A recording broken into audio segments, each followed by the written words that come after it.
not going to be on there. I'm not on the mic. I think, yeah. Well, there's a lot of wind tonight. Yeah, a little bit.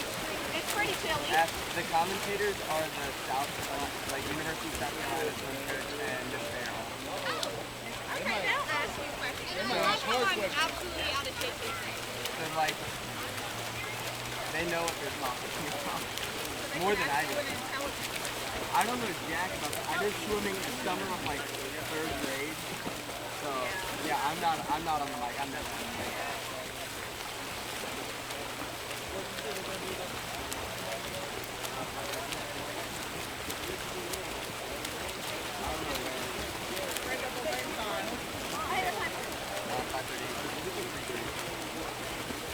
When they walk around with $2, I have $1, however. Texting Richard.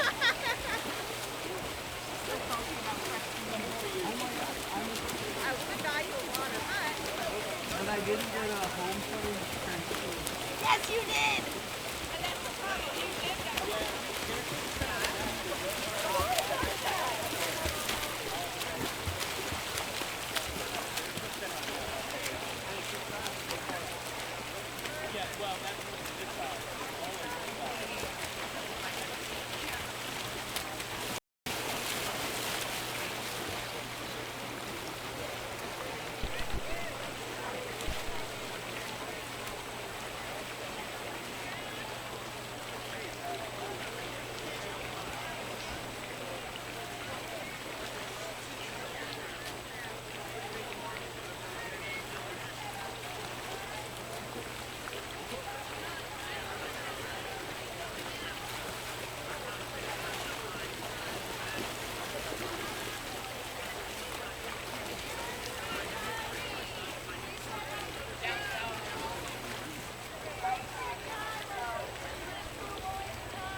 Yes, you are.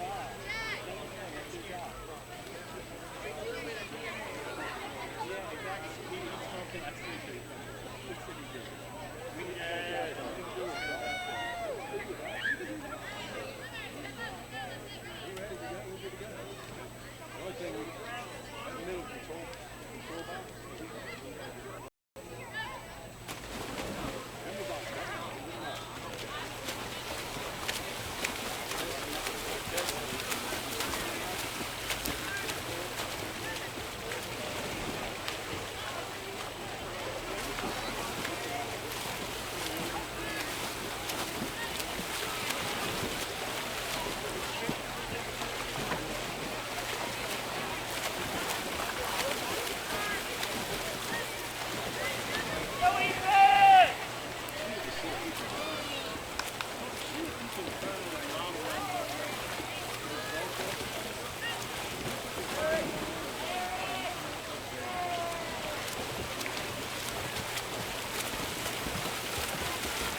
legs. What are you standing on your Yeah, that's it. Well, yeah, Trisha's just like, should you time it? We're time it. I'm like, well, I'm doing this. I'm already obligated. Yeah, perfect. She'll find something. Yeah. She's yelling out. She called me up earlier today. She's like at the door at the gate, and it was supposed to be unlocked. We were supposed to keep it unlocked, and then she's like, "There's a new lock in there. What's the code?" She called me. She's like, "Thank God you answered." And I told her, because we got a new lock and stuff. And she's like, "We were supposed to keep it open, but we didn't." So I'm like, no problem. She's like, "Thank God." Pain City. It's crazy. She's like, "I got the core bag guys and all this stuff."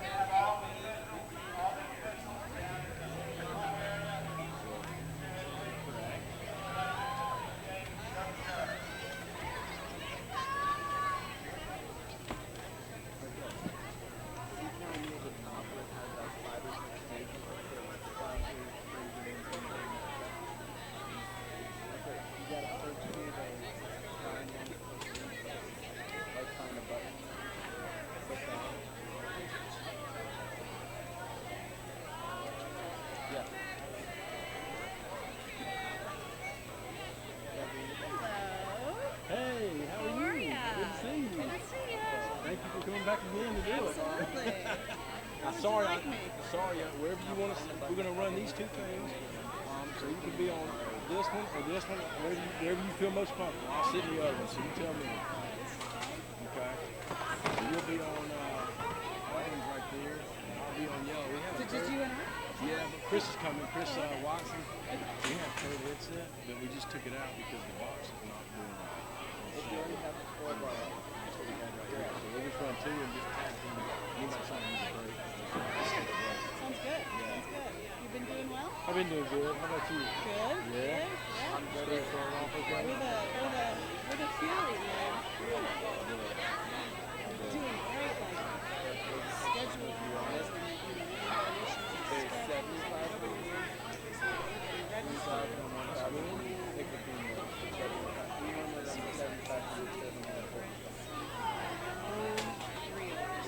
Really? That's great. When else is trivia too? That's the only thing.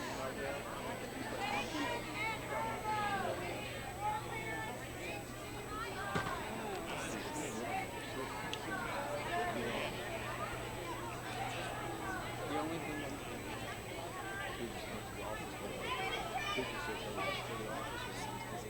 yeah, it's the cookies lecture screen on the truck tailgate screen of the US.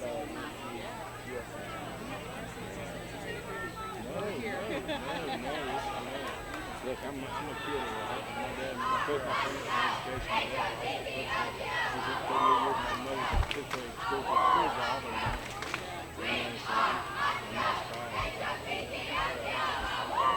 How's the team?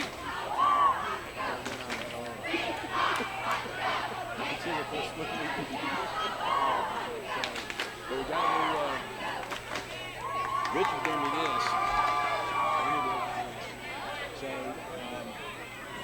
550 doesn't recognize the seniors, children, participate in these stars. This is just some stuff we're talking about.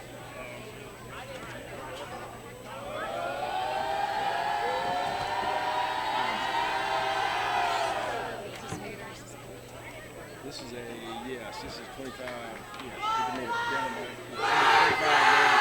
25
He didn't give me a list. There's 6 girls.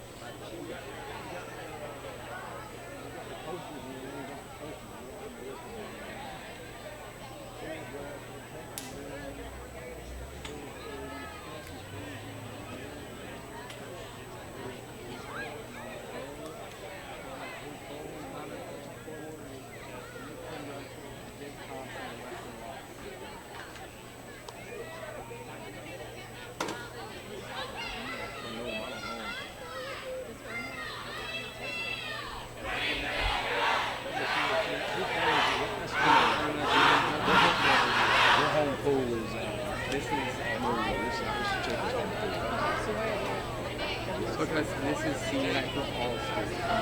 That's why Like they'll do Chapin's before the meet, and then there's some break. we do Chapin at 5:50, we do feet events, and then Dutch Fest senior, 8 more events. And we don't have the lineup yet. Did we get the lineup?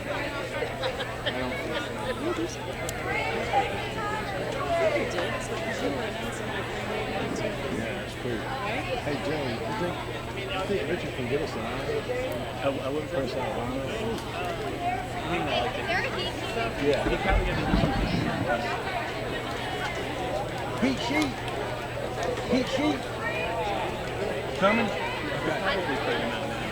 It's always kind of hot. They do it every single week. They're always praying like right as the week's about to start. It's always like, That's hours.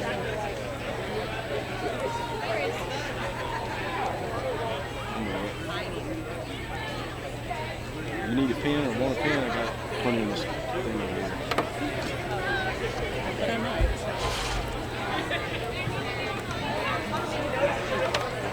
Need for something.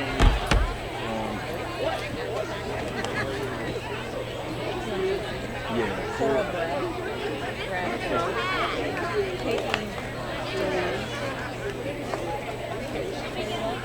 Taking Brady.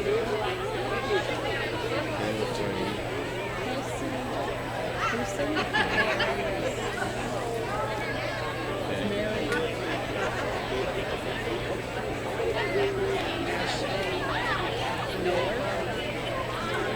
that the last girl?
Yeah, kids been doing a great job with it. Yeah, this first time he's been out of the first box. And then the kid really well to see him out there. So it's kind of hard to know when it's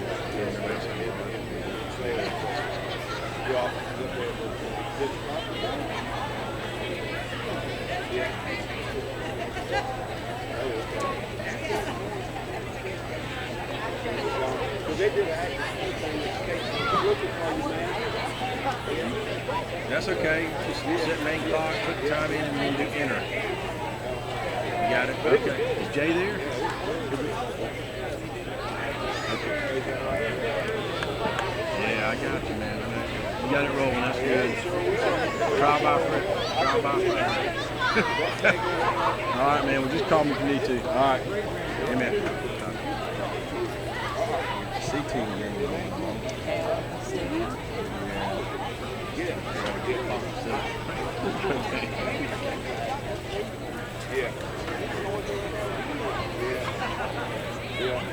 Well, it knocked all the guys on the left schools from this.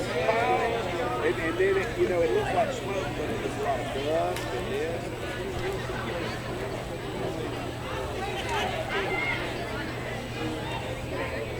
Yeah, they did.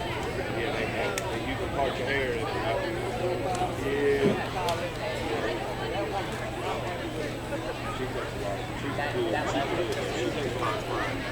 All right, my seniors, let's go. Seniors, over here.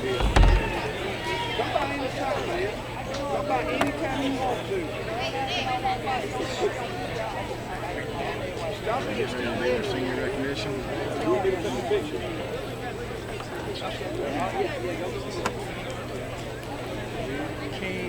How are ya? You good? Good to see you. You good over there on our screen, Carter? You good on our screen? Okay. We may kind of take off here in just a second.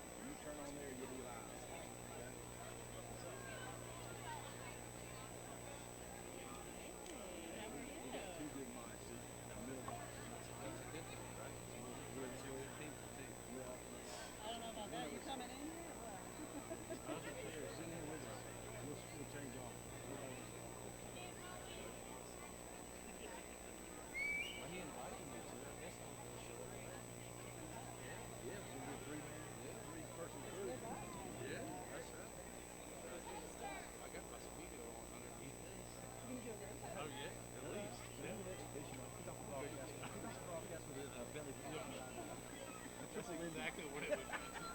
Damn, is that dude okay?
Okay, everyone, welcome to CSPN coverage of the District 5 swim meet. I'm here with Teresa Farrell. My name is J.R. Dawsey, and Chris Watson, Technical Director Carter Burns, and our camera videographer tonight is Joe Barkovich, showing his best talents as he's filming the crowd here. So we're set to start with senior recognition for Chapin, starting here for the seniors. Senior night, and so they'll recognize the different groups of seniors throughout the night. So, but welcome to the broadcast, Teresa. Thank you for coming back this year and being a part of it. Yeah, it's a great opportunity to be here, enjoy the sport, and watching the Dutch Fork, Irmo, and Chapin competition. So I'm going to put you on the spot. I know for viewers tuning in that didn't watch last year, tell a little bit about yourself. You swam in college, right? Of course I didn't, so I just want to ask you about somebody that was legitimate. Yes, I'm originally from New York and went to swim at the University of Tennessee. Was an All-American there and went on to coach at the University of South Carolina. Then became the coach at Columbia Country Club for many years.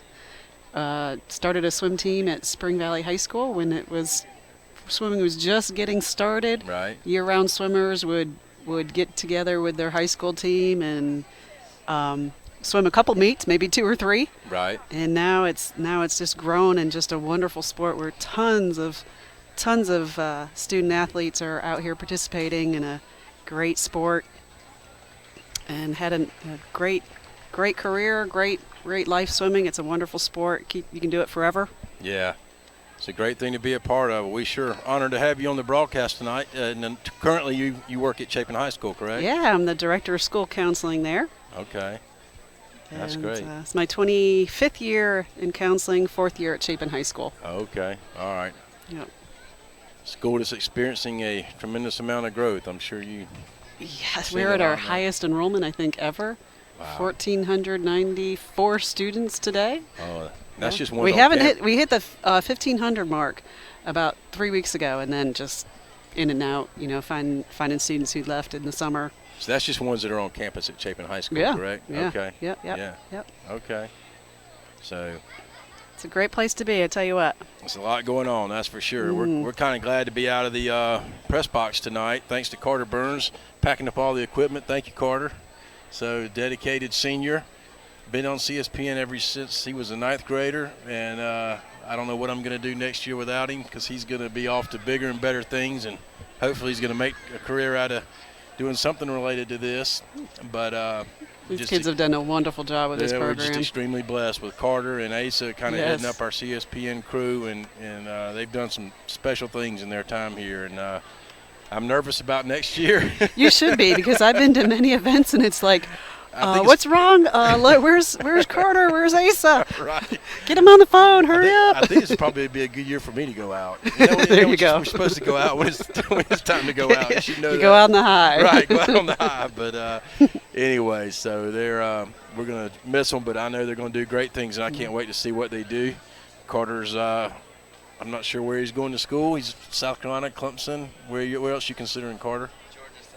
Georgia Southern. That's right. Awesome. So anyway, if his dad has anything to do with it, he's going to be a Gamecock. But you never know. Carter's his own man, so he may end up in Tigertown. Or was it Eagle? Georgia Southern Eagles? Okay.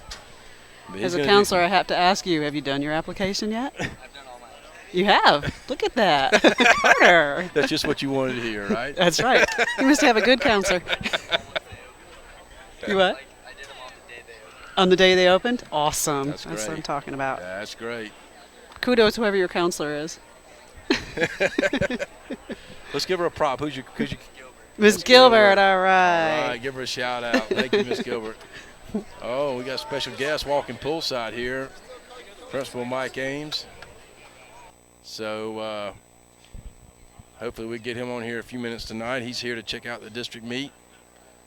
Chapin tonight has several seniors being recognized on the girls' side. Coral Bradford, Caitlin Dorn, Kayla Frady, Kelsey Cruzen, Mary Licata, Ashley Knoller, and on the boys' side, Connor Cole, Court Free, Nick Tinbrunzel, Jake Thompson, and Weston Watts. So we have 6 girls and 5 boys, so 11 total seniors here being recognized today. Be some hard students, swimmers there to replace. I'll tell you what, they've been there for a long time. Yeah, and they've got all their senior banners hung along the pool here, the Chapin banners, the Irmo banners, and the Dutch Fork banners. We don't have a list of the Dutch Fork and Irmo swimmers, but they have theirs displayed here as well, and they're going to recognize them throughout. We're a little late starting, so we'll have heat sheets when they get them to us, but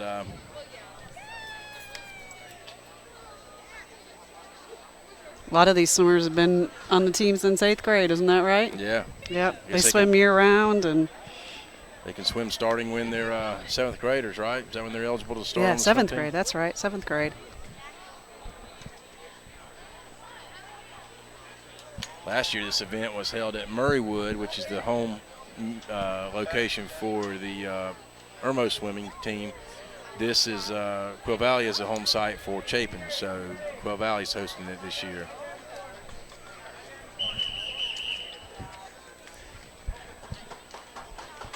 So it looks like they're about to start get something going here. Mm-hmm.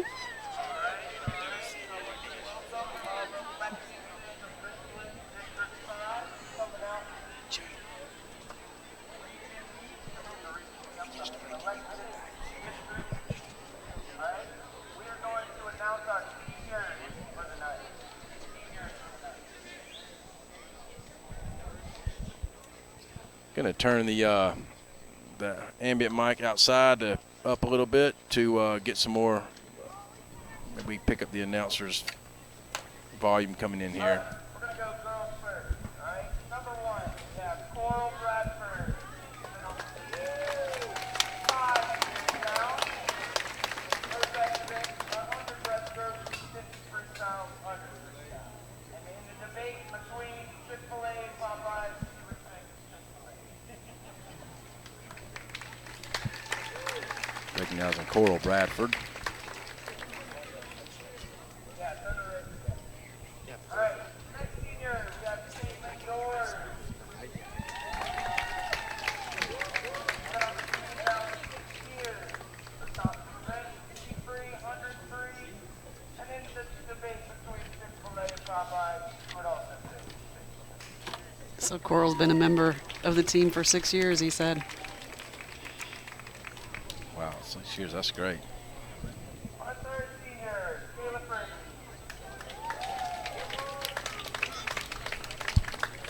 Caleb stopped a little bit, 53, 103. Her third year on the team. And then the Chick-fil-A, Popeyes, and Bank, Chick-fil-A.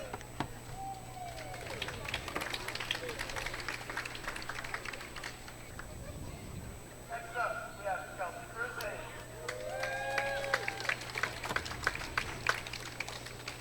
Chelsea has been swimming under the swim team for 6 years now. Her top event, 100 breaststroke, 200 freestyle, and 200 IM. And Chick-fil-A, Popeyes, Bait, Chick-fil-A.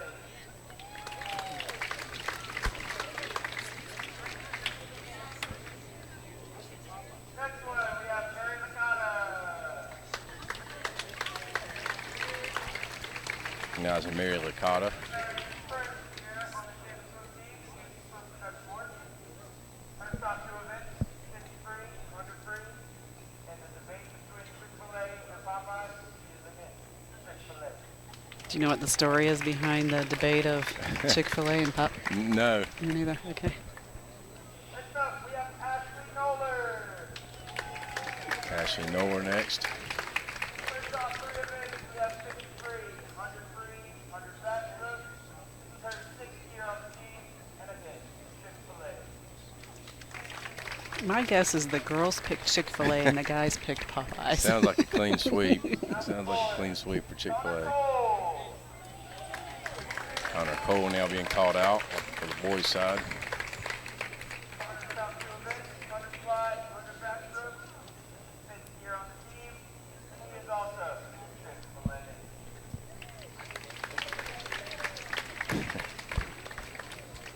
Next up, we have Court 3. Court Free now being recognized. Top 2 events, 50 freestyle, 100 freestyle. Aha! Richard Oots showing up with the heat sheet.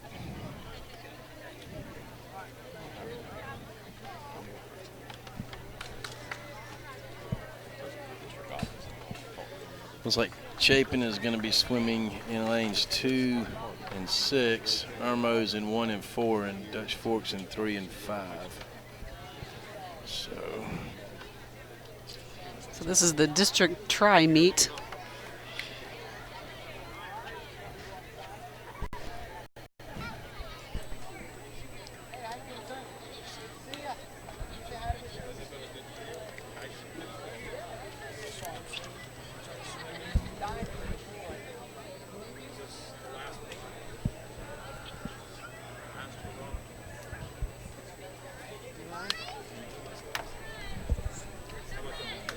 you see we brought real talent in here tonight, right?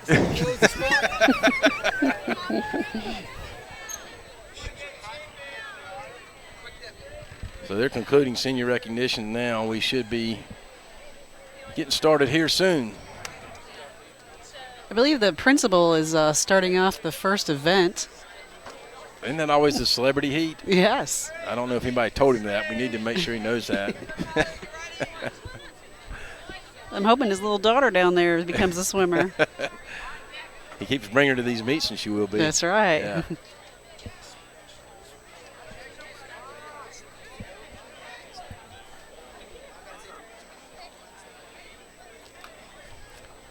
We're going to have a runner bring scores to us throughout the night. Okay. I know there's a special scoring for the tri-meet. Try to get that from Richard Oots here in just a minute. Getting ready to kick off the girls 200 medley relay.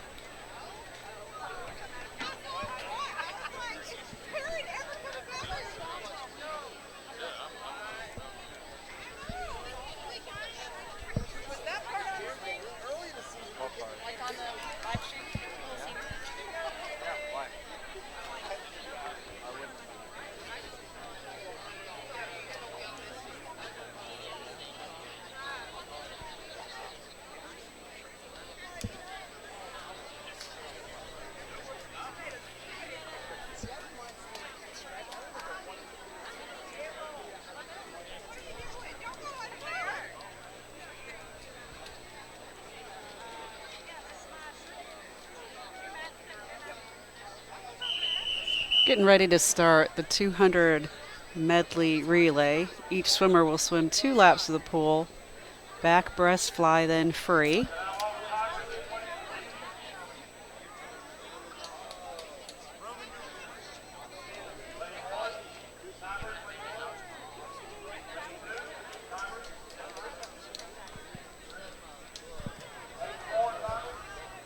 Again, Chapin is in lane 2 and 6.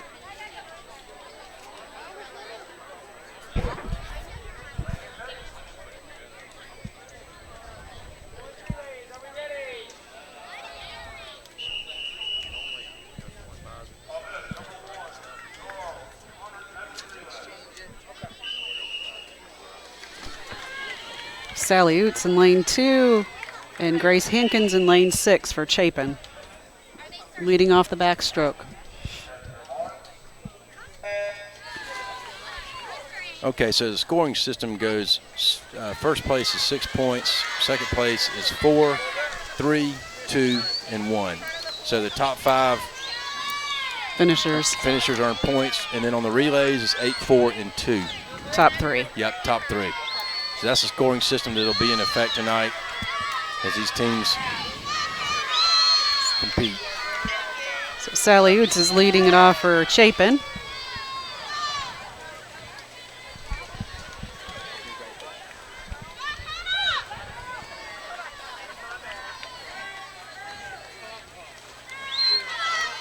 So Kelsey cruising in the water for Chapin now in lane 2. And in lane 6, we got Coral Bradford.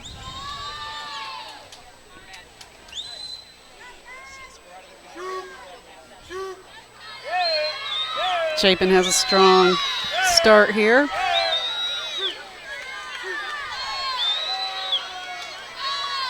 Still in the lead, followed by Dutch Fork.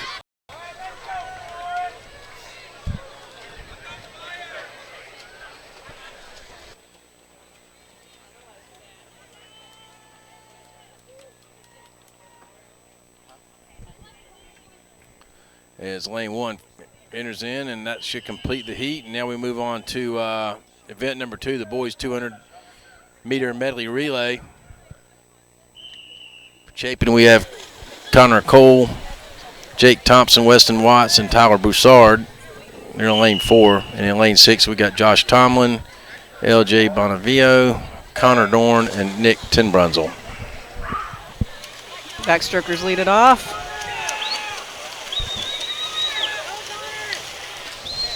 Dutch Fork swimmer in lane 3, Tobias Koptel with a strong start. But they're all straight right there together.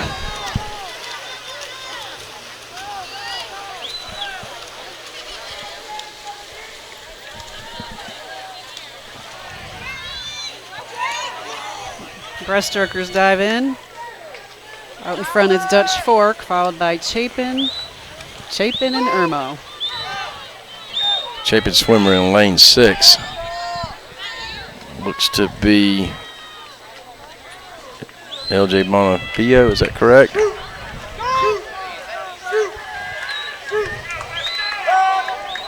Dutch Fork 1 and Chapin 2, Irmo 3 going into the touching the wall here. to start the fly.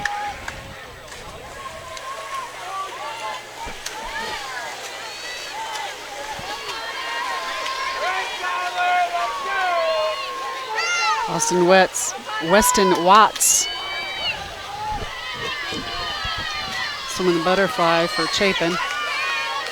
Dutch Fork swimmer half a body length ahead, headed toward to the wall as we go to the fly.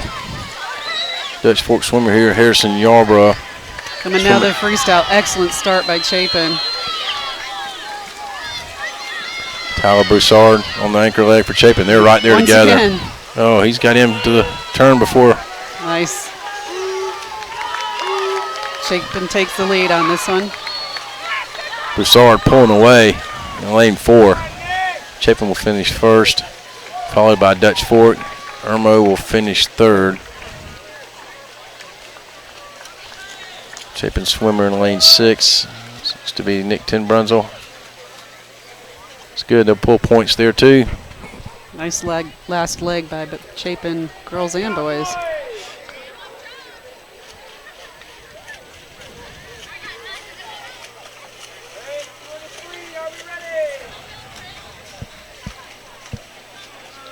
One swimmer here finishing up.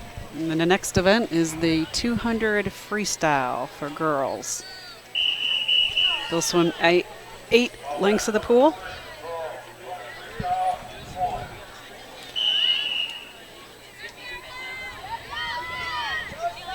Okay, heat 1 in lane 1 has Katie Oostergaard from Irmo, Emma Gutshaw from Irmo, Carolyn Colbrith from Irmo, Chapin Samantha Baker in lane 4. In lane 5 is Alaska Ziegler from Irmo, and in lane 6 is Sally Utes from Chapin.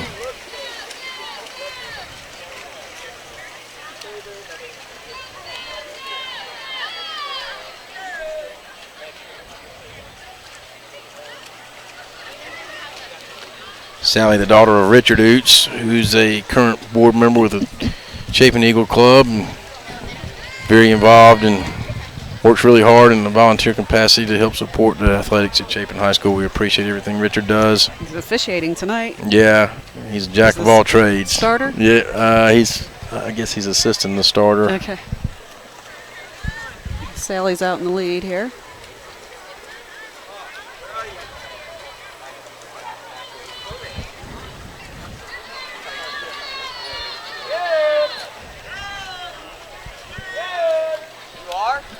Well, Sally's swimming a few things. The coaches for the teams tonight for Chapin, the girls' coach is Allison Lloyd, and the boys' coach is Alec Rakowski. His first, I think these are both their first year with the team. For Irmo, head coach Cindy Summers, assisted by Meg Catino, and for Dutch Fork, head coach is Hannah Finkernagel. Finkernagel assisted by Tim Carmody.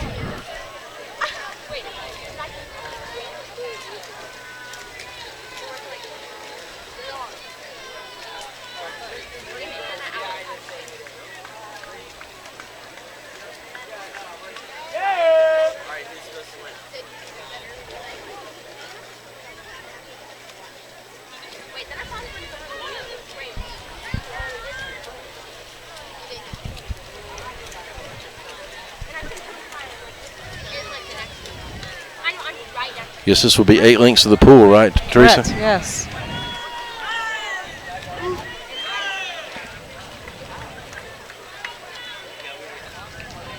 Sally has a strong lead in this event. See head coach Cindy Summers for Irmo. Sally swims for her in the summer. She's a great person.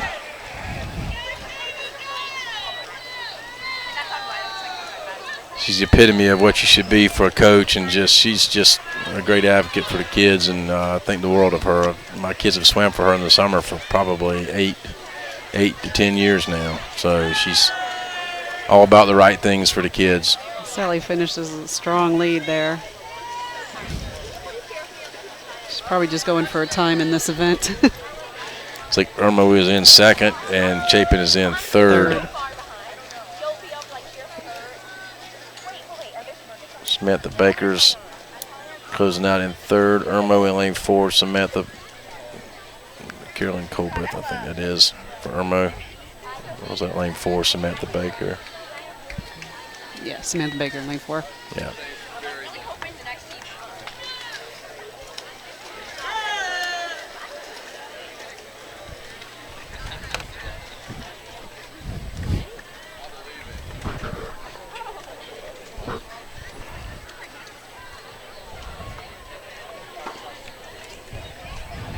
There's a second heat Second of heat. the 200 freestyle for girls. I'm going to step aside for a second, let usher in the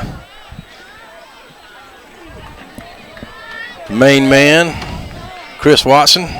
We'll put him on the mic here, let him share a little bit about the Eagle Club as he talks with you.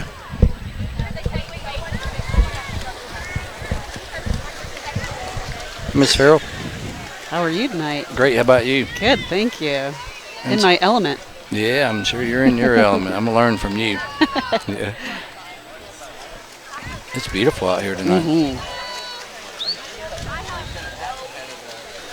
We have Daniel McManus for Chapin in lane 1 and Kelsey Cruson in lane 6. Outside.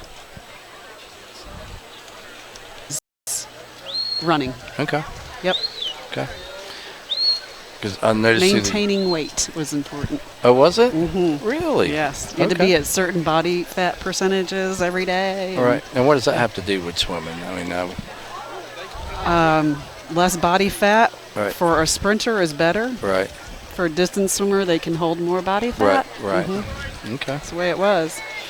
And then both of my kids were runners, and that they swam here, up until competitive ages. And the kids that were distance runners in track excelled at swimming for some reason. I don't know what the correlation was, but they seem to excel at that. Yeah, we did a lot of cross training just for the difference in pain, I think. Right. Pain level of Right. running compared to swimming. Right. For a swimmer. Right. It's probably the other way around for a runner. Right. Do you still swim now? No, I haven't swum in a long time. Okay. I Was it- started doing triathlons and finished that addiction. Right. And now, Right. all those times I was training, I was like asking my children, would you guys run with me? Right. Will you swim with me? Will you bike with me? Will you do something? Right. No. And now I'm older. My oldest son is like, let's do a triathlon, Mom. And I'm like, oh, That's right. sounds painful. Chapin. Eddie finishes strong there.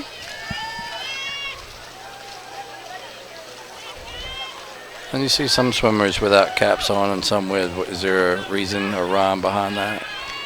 When you look at the Olympics, everyone wears a cap. I Right. think at this age, it's just a preference of what you like for the feel on your head. But Right. it is definitely you're more streamlined with a cap. In fact, they wear two now. If you ever notice, they wear Really? a cap, then they put their goggles on, Right. and then they put a cap over it. Okay.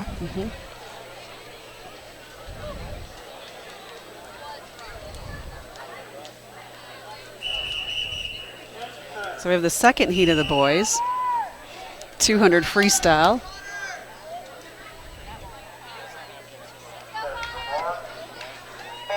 And Chapin's actually in lane 3, 4, and 5. Okay. I really like their Chapin swim caps this year with the block C on the side. They really stand out. Well, I'll talk a little bit about where the Eagle Club interacts with the swim team.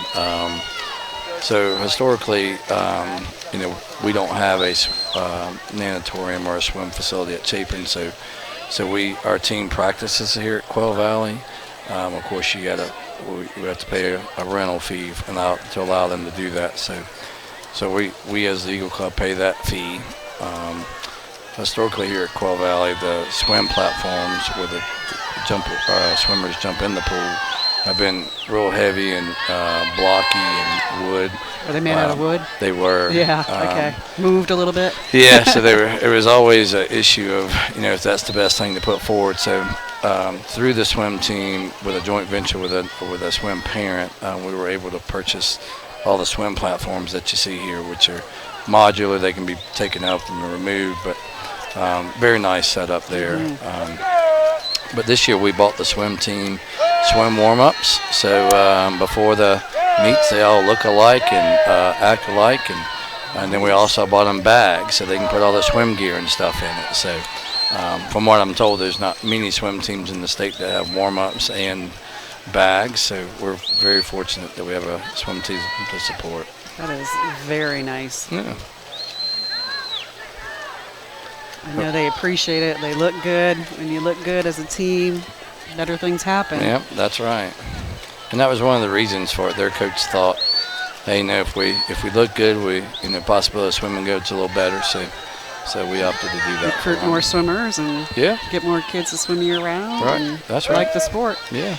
There's a lot of what I like about swimming is a lot of athletes can be on the team. Yep, that's right. It's usually one of the larger teams. Right, that's right.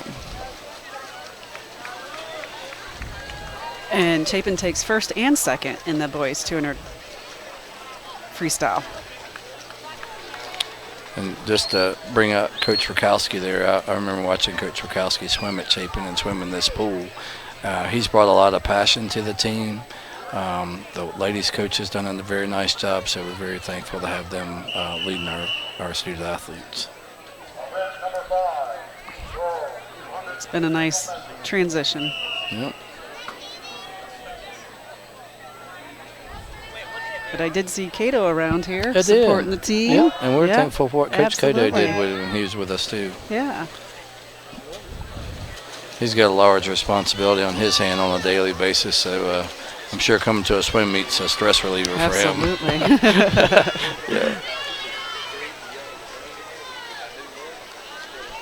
Yeah. So how did you choose? Did you choose the swim team to support you? Say that again now. How did you choose the swim team to support with the finances of the blocks and the? Well, there was a swimmer here. I think they've since had to relocate due to the husband taking a different job, but they had a younger child, which was not at the high school level, that saw an importance for, better looking, more safer swim platform. So they came to us and asked if we would go in with them. So we sourced them for them, and they were pretty much the money guaranteed behind it. So. But the way the Eagle Club works, we support 46 teams at Chapin from middle school to high school. So it doesn't matter to us if it's a middle school sport or a girls sport or a boys sport. If there's a need or requirement, we get heavily involved with those activities. It's support through community and parent participation? It is. Yeah. Our board is made up of 15 members. And once you're on the board, you often get assigned to different committees. So within those committees, I think last year we committed over, I think it was 4,000 hours.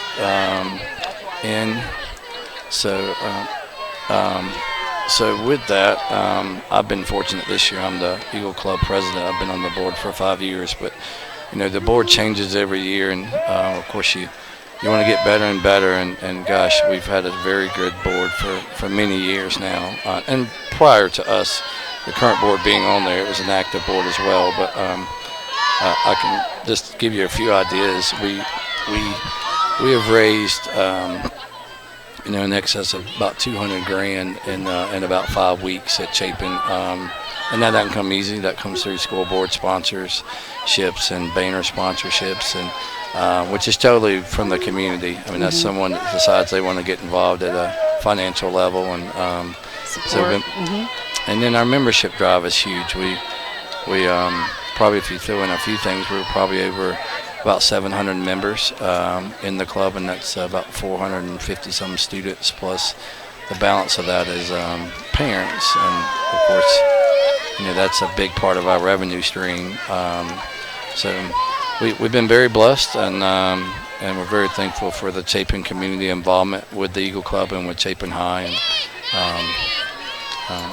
And if you have any questions about the Eagle Club, you can visit us at chapineagleclub.com, and on there's all the committee chairs and the different people on the board, and more than welcome to come to our meetings if you like. What I think is super nice about the the club is that they support all the sports. It's not just one. Yep, that's right. And that's unusual. It is really unusual. Is, yeah. I mean, we only have one booster club at Chapin, so we're an all-sports booster club. So, you know, a lot of schools have a swim booster club or football. And yep. So. That's right. We're on the second heat of the 200 IM.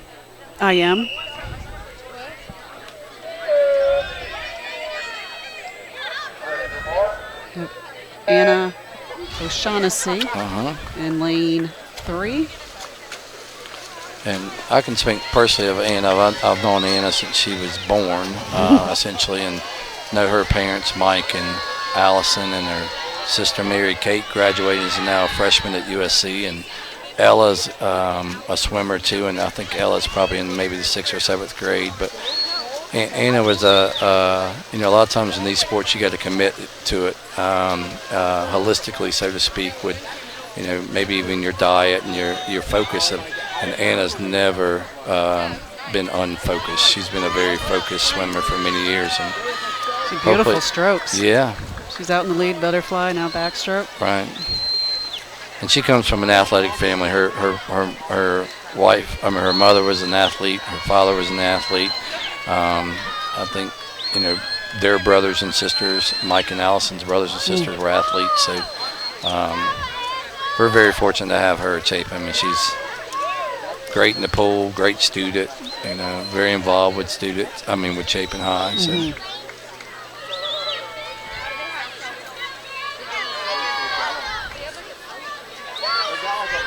Onto the breaststroke, she's still in the lead.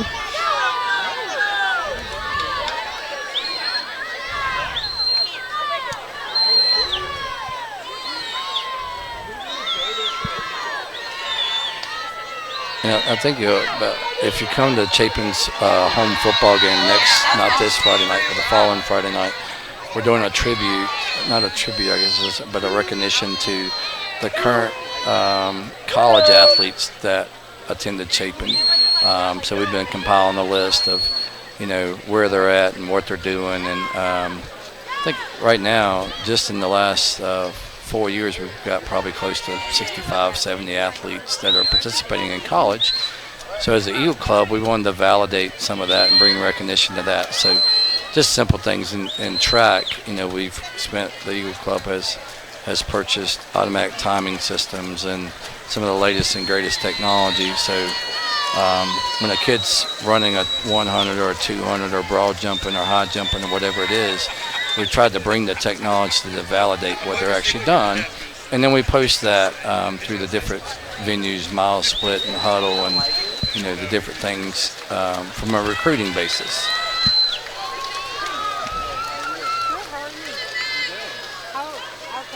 That was a strong swim by Anna. Yeah.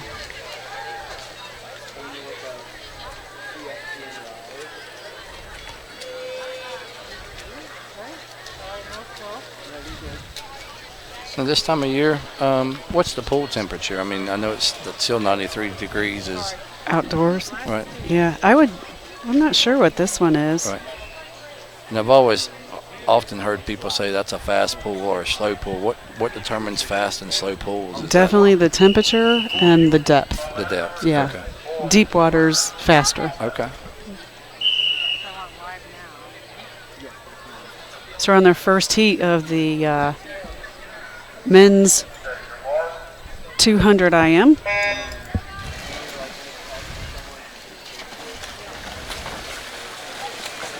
Chapin doesn't have anybody in this heat. And what I will tell you, I've had one son come through Chapin High, graduated last year, a daughter that's a junior at Chapin now. But, you know, with Chapin, you really get 46 teams to be a part of. So, you know, if you want to be part of a team, there's probably something there for you. But if you don't want to be part of an athletic team, you know, you can join CSPN, which we're doing now, which is a great program. We support that with the Eagle Club as well from a technology standpoint, resource standpoint. But really it's run by the students at Chapin. Carter Burns and Asa McMeekin have been stewards of the program. They're both seniors now, but they've done a great job with the CSPN program. But outside of that, I mean, Chapin's got probably 45, 46 clubs, that the kids can get involved with too, which is huge. I would think these kids need a life outside of 825 to 345, and Chapin provides at least probably 90 opportunities for that. Absolutely. I think that's one of the things I love about Chapin is that the students aren't just student government. They aren't just a swimmer. They're usually in student government and swimming and doing some kind of HOSA or club. Right. And that's pretty unique that they can do everything at Chapin. That's right. And I think they do it well. Yeah, and I think that sort of starts at the top with Mr. Ames, formerly Akil Ross, and Mr. Wessinger, who's the athletic director of Chapin, and all the coaches understand that these kids, they're more than just an athlete. They're a student athlete, and then the school understands they're more than just a student. They can be in a club or involved in the community. And so it's a great environment for a student to come up in. But I know y'all are going to miss Carter and Asa next year. I can't tell you how much we're going to miss those guys. I mean, they've been involved for 4 years now, and us as middle-aged adults, I would say, we're not up on technology, so they've been instrumental on, what we need to do technology-wise. But has the program grown? Do they have several other students joining them? Yes. We did. I mean, basically, those guys have been the leaders. On the Eagle Club side, Jared Dawsey sort of heads the program up from our side. Miss Huckabee, that was there at Chapin High, that's now assistant principal at Chapin Middle. Had a lot of. I took a lot of pride in the CSPN program, and she was sort of cutting edge when it came to the pregame, the setup part of it. It's not just you just set up and start talking or whatever. The cameras and how you interact with them, she was instrumental in that.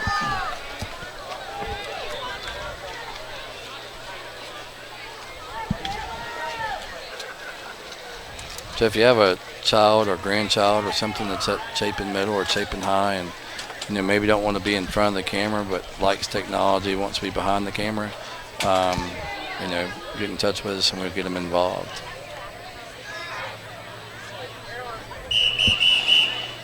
The second heat of the 200-meter IM.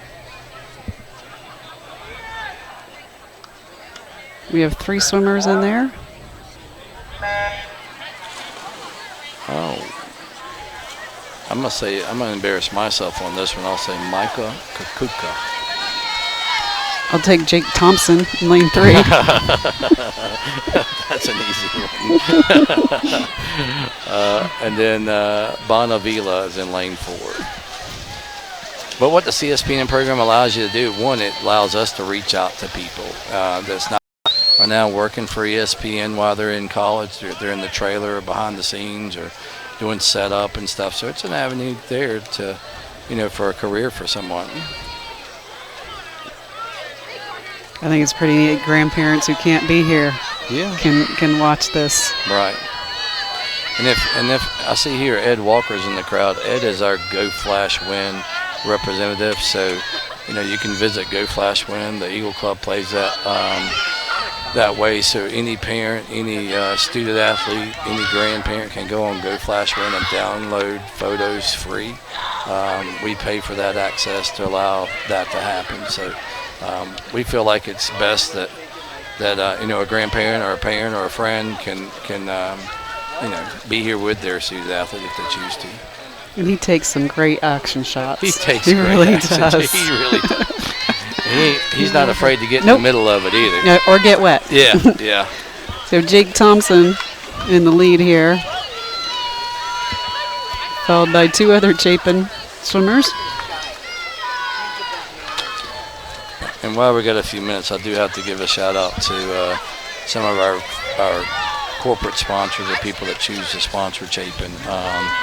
On our scoreboard, we have Medical Services of America, MSA, Pepsi Corp, Chapin Dental, which is Brett and Renee Holstein and Mr. Greg Jowers. They're in Chapin. Richardson Heating and Air, which is Rusty and Christy Todd. Marine 360, which is Brandon. Brandon Crutchfield, and I got to think of his name here, Balfour. This is a 50 freestyle. One of my favorite events here. No, this is going to be a fast one. Always. Yeah. The guys over at Balfour, Balfour, if you don't know, they are the guys that are folks that provide the class. Eventually, hopefully, the class rings, but they're an option for a class ring in the future. But they do the Letterman jacket, which is a big thing. You know, a kid swims or plays basketball, whatever. You know, other than a trophy, a lot of times they want something to memories. So they'll purchase a Letterman sweater or a Letterman jacket, and the official sponsor of Chapin is Balfour. So 4 heats of the girls 50 freestyle. Now this is the first. Now, how does that work? Or these? Is it based on time? So the first couple of heats are maybe the slower times. Yeah, usually the last heat is the fastest heat. Okay. And then they usually will go. Every meet's a little different, but usually they'll go. The fastest heat is the last one. They circle seed. Usually middle lanes are the fastest.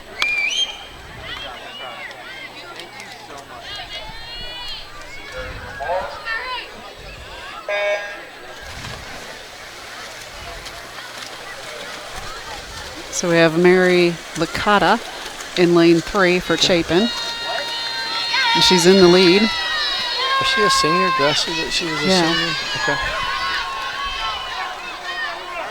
Now She is a senior, yes. We're being really challenged on these names. Yeah. Apologize if we do not say it correctly. Yeah. Nice swim by Mary. And she was up and down quickly. Yes. When you're in the pool like that, do you ever, do you get, if you're the fastest time coming into the heat, do you get lane selection or they just place you? Usually they do in the middle Okay. is the faster swimmers. Okay. And then they go outside. Okay. But some people like to swim in the outside. Right. If you're looking at this pool here, where you've got the diving well, Right. if you swim in that lane, that's probably the fastest lane because you got deep Deeper water water. and everything gets dispersed out there. Right. There. Okay. Mm-hmm. I'm gonna put you on the spot here. You swam this event in high school? Yes. Swimming in college too? Swimming in high school and college, yes. All right. So what's the time for you? For me, Yeah. what did I go? Uh-huh. I was in high school, I was at about a 24 flat. Okay. And in college, under 24. Okay. Mm-hmm. Well, based on these times, you'd win today. These are probably meter times too. Okay. Oh, we're back in yard days, right? I was back in yard days. Yes. Okay. Now I see it. I wasn't a swimmer, but I was a baseball, football, basketball type person. Today, the college athletes or the high school athletes they just seem like they're very well capable at a young age to achieve some times that maybe when you and I were growing up were older times. Absolutely.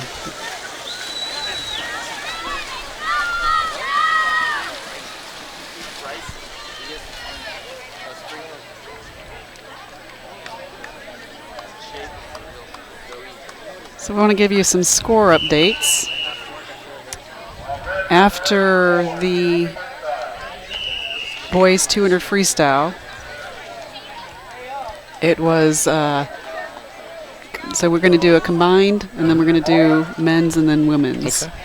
So combined score after the first 2 events was Dutch Fork was 48, and if they were competing against Irmo, Irmo was 12. Chapin High School had 49 points, and if they were Chapin was against Irmo, Irmo has 11.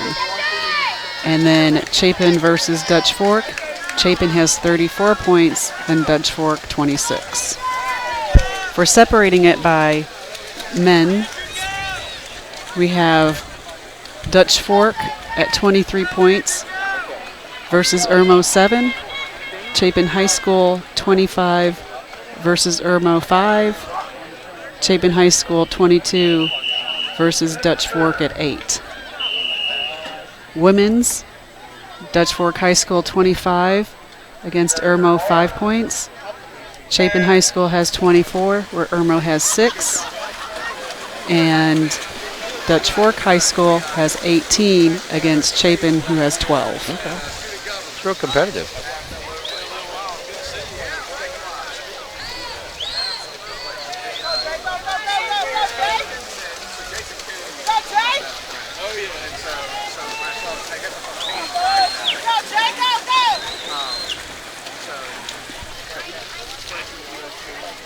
So that was heat 2 of the 50 freestyle. We're on heat 3, 3 of 4.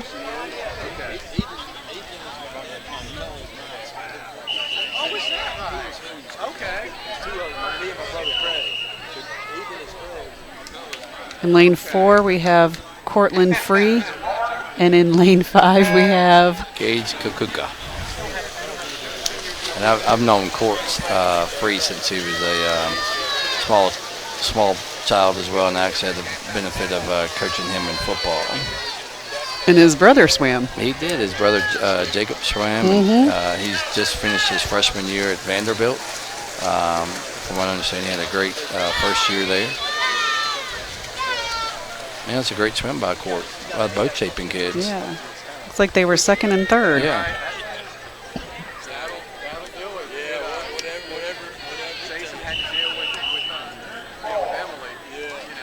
Again, in this last heat, we have 3 Chapin swimmers. In lane 4, 5, and 6. Weston Watts in lane 4. Nicholas Tenbrunsell in lane 5. And William Mohan in lane 6. And the Tenbrunsell name has been synonymous with Chapin for a long time. He had 2 older brothers, so he's the youngest of the boys. And so he's a senior this year, so that's a name that's synonymous with Chapin swimming. I believe Dutch Fork won that. Yep, I think so.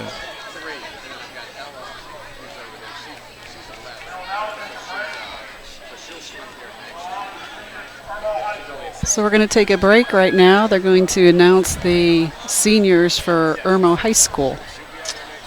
Okie dokie. Well, I've enjoyed it so far. Hopefully I haven't bored you. Awesome. Not at all. Not at all. Always fun to be here. Yeah. We'll be back. All right.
sir. It's all this dude right here. This dude, not this dude right here. Thank you.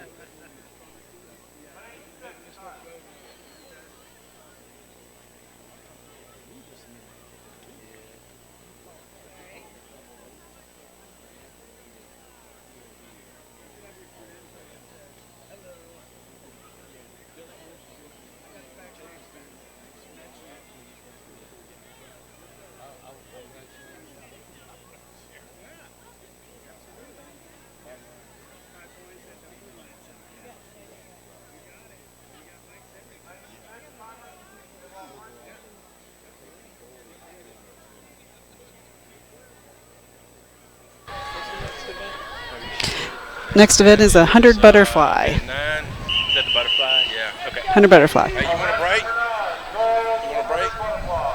Yeah, you want to do it first? Yeah, I'll do it.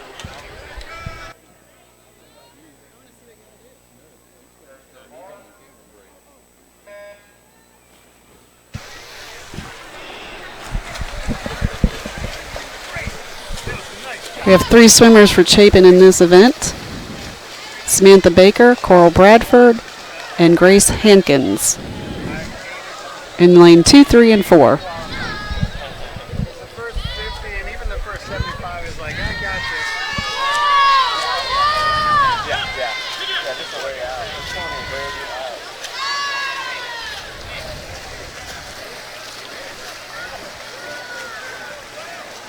are. We have 2 heats of this event.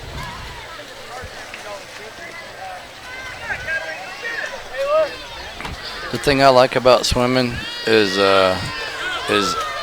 any shape, size can get in this pool, and it's amazing to see how how their body changes. Through this sport works every muscle in your body. Every single muscle, Yeah. you're right. I mean, your core is important, but you can be 5'5", you can be 6'5", and still be very competitive in a sport like this. And I grew up in Myrtle Beach, and I grew up on the water, but I couldn't get in this pool and swim competitively to save my life. A little different swimming in the ocean and Yeah. swimming in here. Yeah.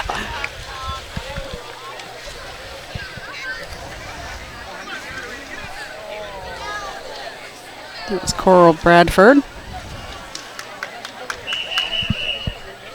She was recognized as a senior tonight. And she's got a younger sister, I think. Marina is a sophomore, and their father's Doug, and Doug's been very involved in this program a long time too. So with the second heat of the 100 butterfly for girls. And Chapin has Taylor Wilson in lane 4.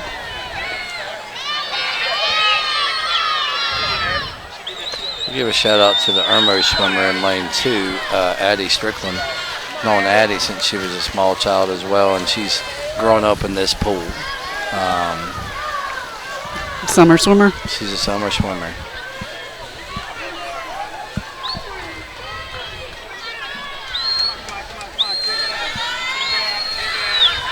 Go back and correct myself earlier. I mentioned Marine 360, and that's Brandon Crutchfield and Scott Muckenfoos are the guys over there, and we appreciate their support at Chapin.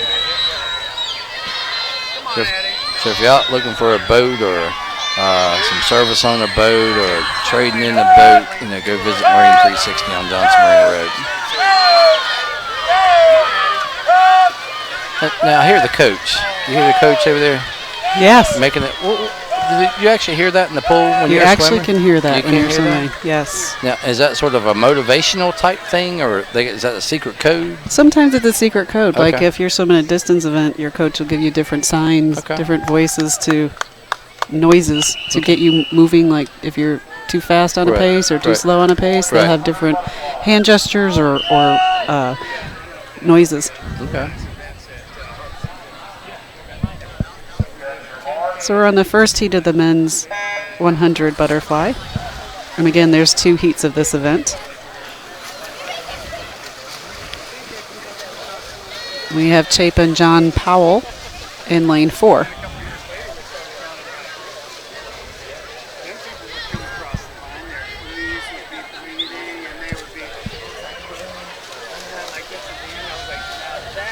Boy, he makes that look easy. He does. Wow. What's the secret to the Kick. butterfly? The kick. The kick. And is that the one you're supposed to keep your feet together? Yes. Yeah, okay. Yes. Okay.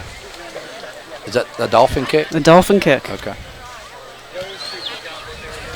And the timing of your breath is important in this event too. Okay. You don't want to be stuck with your arms over your head and your head still looking forward. Right. You want to dive it down. Right.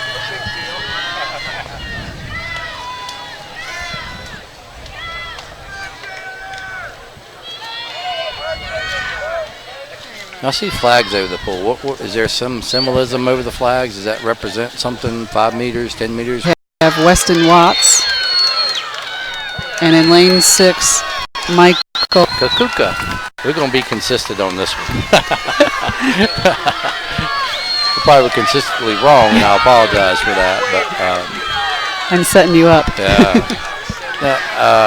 because I wasn't a swimmer, when you're running track or something, you normally got a wristwatch on your side, on your laps and stuff like that. In swimming, it's just instinct, I guess, if you know your pace is too fast or too slow. Yeah, you spend a lot of time in practice doing 25s and knowing how many strokes you take, how far the distance is per stroke. Right. And you can say it's 21.9 seconds if you did 15 strokes. If you did 14 strokes, it's a little bit less maybe. Right. So you try to find what your goal is for the whole race and then divide it by 4 and work on it in practice. Right.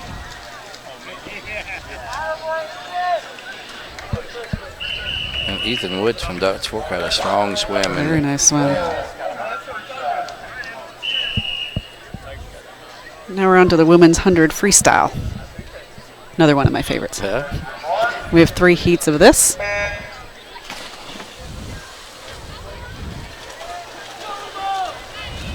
Did you do any other sports in high school? I did. I played volleyball. Okay. Well, you look like a volleyball I player. do? I'm kind of short. No? Kind of short for a swimmer, too. But you look competitive.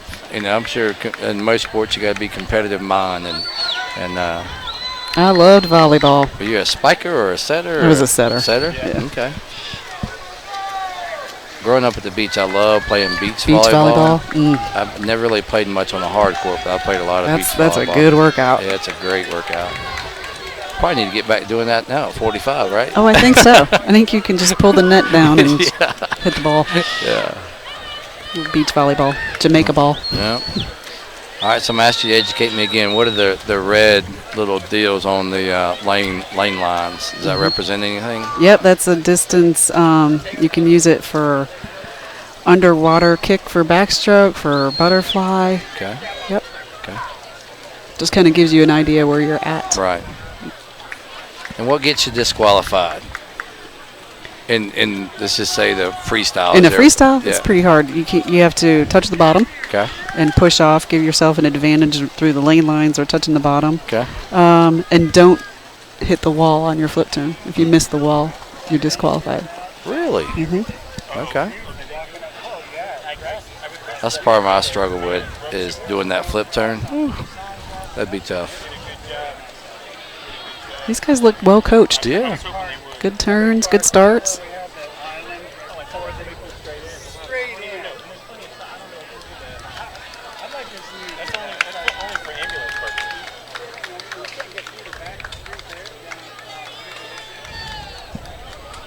Well, we got a second here, so I'm gonna throw a few more at you. Thank you, Harold Martin and Peace, Stokes Trainer, Palmetto Bone and Joint. That's a new orthopedic center located directly across from Chapin High. The Alexander Group is an insurance agent there in Chapin. Thank you for your support. Miss Cocky has got a new location in Chapin. Marlo Meredith and Tommy are great supporters of the Chapin Eagles. Great Southern Homes and Michael Neary and family. Pelicans, State Farm, Scott Hanners, and David Strawhorn, Joe Owens, and the guys at Galliana and Lake Murray Tide. In the second heat for Chapin, in lane 3 we have Ashley Noller. In lane 4, Mary Licata. In lane 5, Kayla Frady. And in lane 6, Riley Wegner. Wegner. Okay, I'll go with that.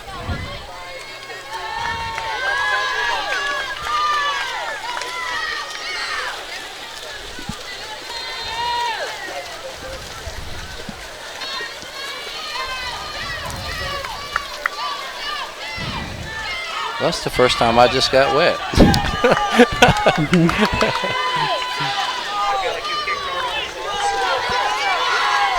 I think last time we were at the finish, Yeah, closer to the finish. we were. Yeah. So this year, what the Eagle Club did too was we historically have not purchased swimsuits, but we got involved with that program this year, and with a joint effort with our BSN group that's very supportive, and Chapin tries to do as much as possible with, was able to find the swimsuit that the swim team liked from a boys and girls standpoint. So they're new swimsuits. They're really nice. It's a nice gift. It's like college swimming. You get sweats, bags. Yeah.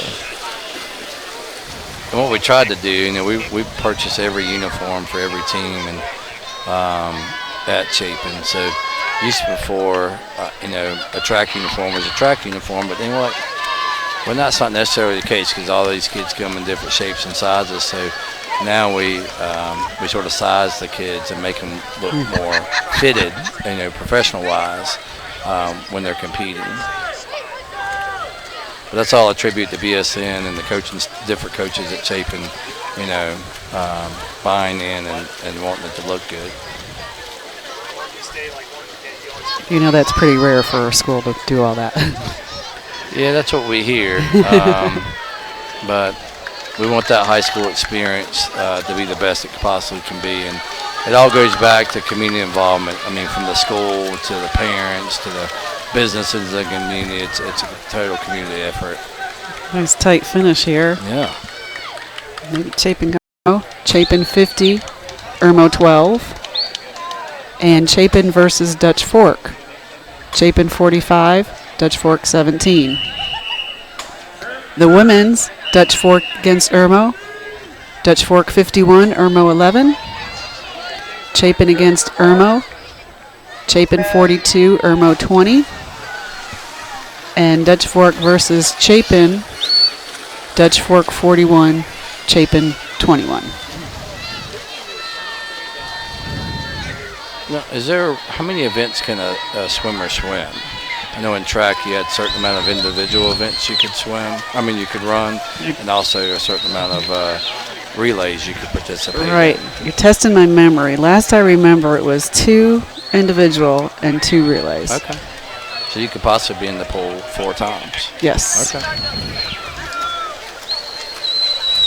I'm sure there's a strategy on when you're competing that you put certain swimmers in certain events. Absolutely. Depends on the team and what their strength, the other opponent teams, what strength they have. Right. Where you think you can maximize wins. Right. Because they're obviously 6 points and 4 points for a second. But if you got a second and a third, you're at 7 points compared to a first, which is 6 points. Right. So sometimes you go, I know I can't win that event because they're an Olympian. Right. So I'm going to take second and third. Right.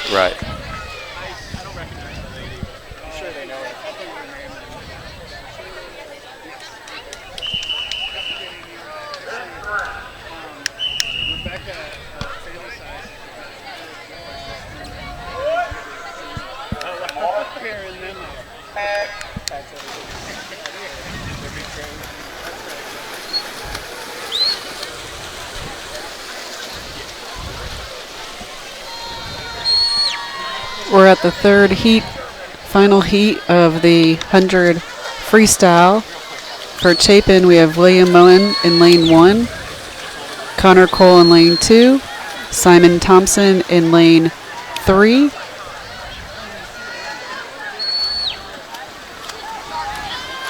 and Nicholas Denbrenzel in lane 5. Yeah. Nick's parents both went to Auburn. I think they were athletes there, if I remember correctly. War Eagle. I'm not sure. Yeah, War Eagle. That's right. I'm not sure if they were swimmers or I think maybe one of them might have been involved with track. But very nice family. It's funny looking around. Beautiful swim by Simon.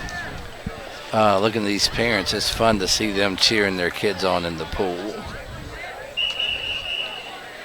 I equate sort of swimming sort of like wrestling and track, where it's a team event, but it's very individualized Individual as too. well. Mm-hmm.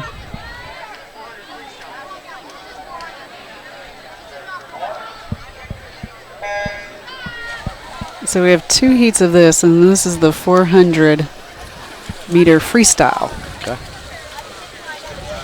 So 400, is that 8? Is it total 8? No, it's 4 times 16. 16, okay. So they have counters at the other end, tapping out.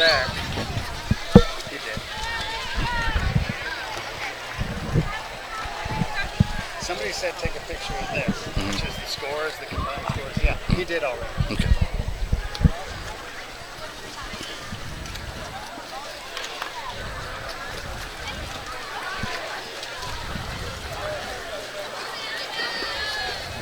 Did you have a favorite event? 50 free? I think I liked the 100 free better. There's too many things could go wrong on that first 50. Right. 2 laps. I do want to give a shout out to Jared Dawsey. You know, Jared's been on the board a long time, Eagle Club board. And gosh, if the lights are on or they're not on, Jared is often at the school doing prep work or setup work or filling drink machines or whatever. So, and actually want to give a shout out to the complete board, Eagle Club board, very active board. And we all have our talents in many ways and find a way to be successful.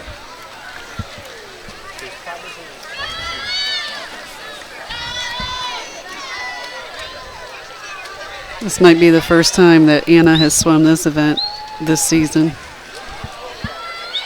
Well, Trying to get a time for, looks like she's pretty good at it. Absolutely. Probably just for fun. Right. Well, I'll tell you, it's a huge commitment on these swimmers, particularly these year-round swimmers, and their families. I mean, from the travel standpoint to the up at 4:30, early mornings, up at 4:30 in the pool by 5. You know, grabbing a breakfast on the way to school in the morning. And back in the pool in the afternoons in a lot of cases, and you know, going to Atlanta or Augusta or Raleigh or Charlotte for the weekends, and you show up and get in the pool Friday afternoon and really don't get out of the pool until Sunday evening. So huge commitment. It's a lot of training for 24 seconds, 50 seconds. That's right. Right. That's right.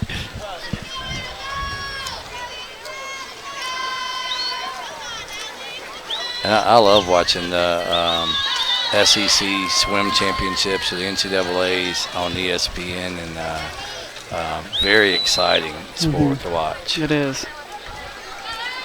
The Olympics and trials, all that coming up. And it's a sport you can do your whole life. I mean, I love the 3 sports I love with baseball, basketball, and football, but I can't really do them anymore. I mean, if you got a pool or you can jump in it at 80 if you wanted to. So it's a sort of like tennis and golf. It's lifelong. You can do it forever. Do it forever. Yep. Yeah. Now, is this what they're doing on the end of the pool down here? Yeah. They're putting the number of laps they've done? Yep, so those are the counters. Okay. And in the 500 or the 400 or the mile swim, they are at the end. Every two laps they turn it. Okay. And again, sometimes they have different motions. Right. The coach will tell them if they're on pace. Right. They'll keep it still. If they need to pick it up, there might be a sideways motion. Okay. So there's communication going on with that too. Okay. I guess these cocoaches are sort of like the third base coach in baseball, where they're giving bunt signals and steal signals and that kind of stuff. Or the sideline coaches in football with holding up the charts and all that. That's right. Yeah. You didn't know it was so complicated, did you? I really didn't. I just thought you got in the pool and paddled. You went as fast as you can for as long as you can. That's right. That's right.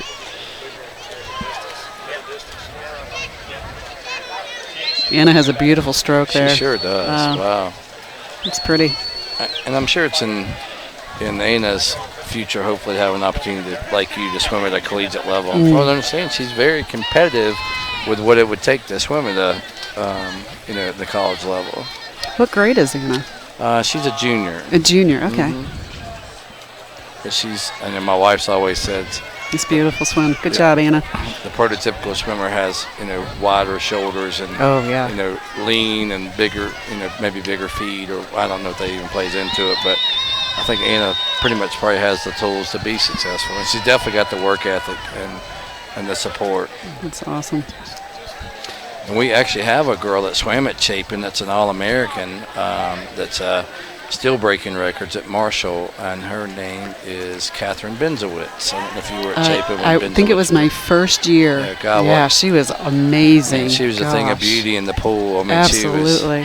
I think she still holds some of the records at Chapin, but she has broken numerous records at Marshall. At Marshall. Yeah. Wasn't she like a athlete of the year for Marshall? She was. Wasn't she? Yeah, she was. I think I saw that someplace. Yeah. It was and once again, nice to have a sport like swimming be recognized. Right.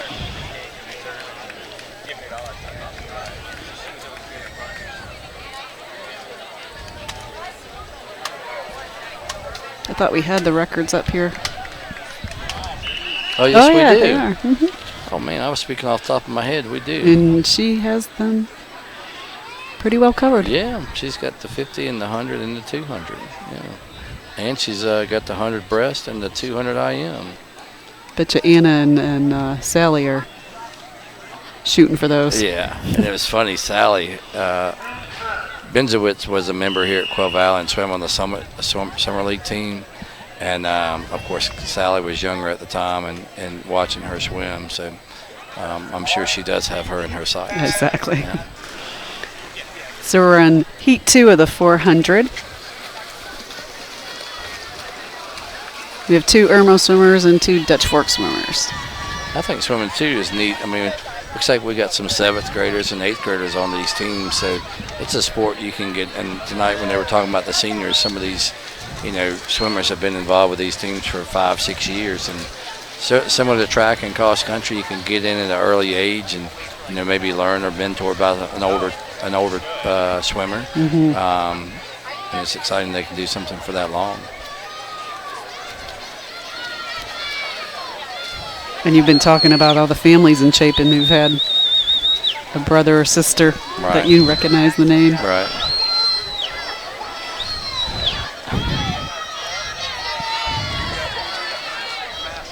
And the Dawsey family, I keep mentioning Jared. Between Jared and Craig Dawsey, they've had numerous swimmers come through that family with Smith and Ethan and McCullough and Arliss and Jordan. They all were swimmers at Quail Valley because they were, all went to college to play different sports, mainly soccer. They weren't able to swim at Chapin, but they're great athletes.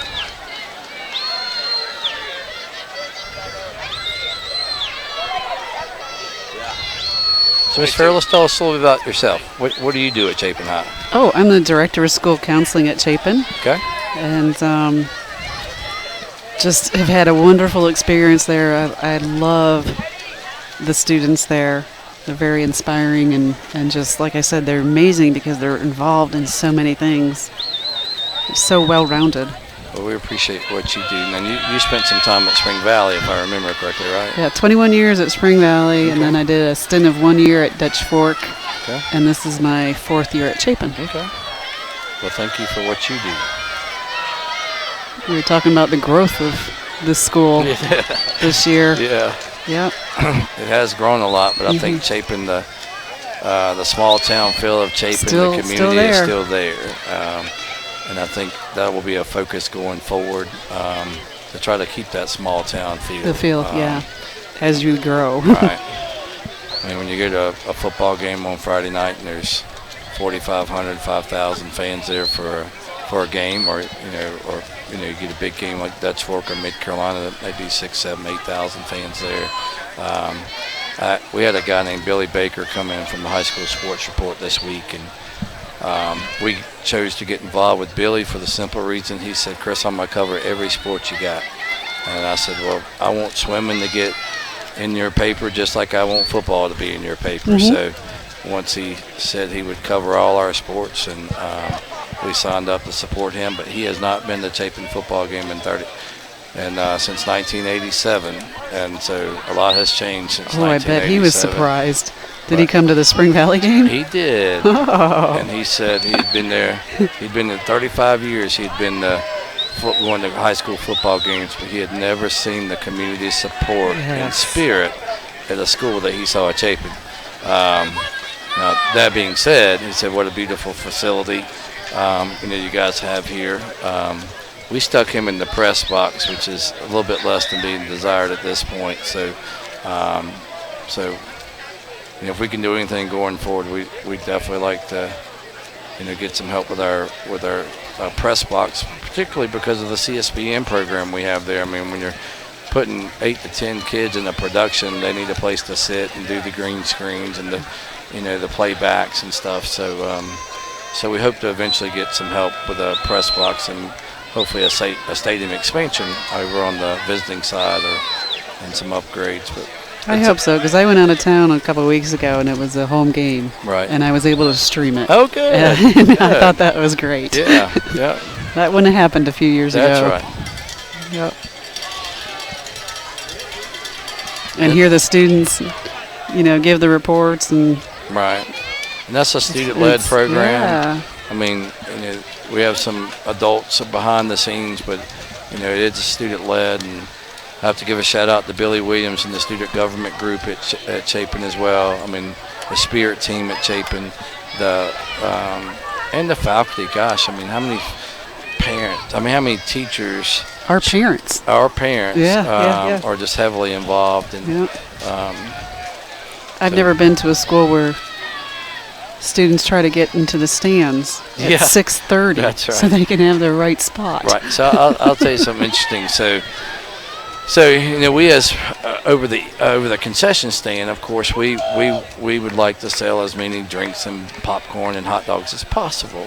Well, we noticed that over the years, our students are not coming to the concession stand as much. So we're like, okay, we're going to be the Amazon of football. We're going to take the food to them. So this year we put hawkers in the stadium, sort of like you go to a major league game, and we have a club at Chapin that's actually walking the stands, selling drinks, selling cotton, candy and stuff, because we wanted them to have that access. Yeah. So we're doing that at Chapin in the student access now. How does a student become a hawker?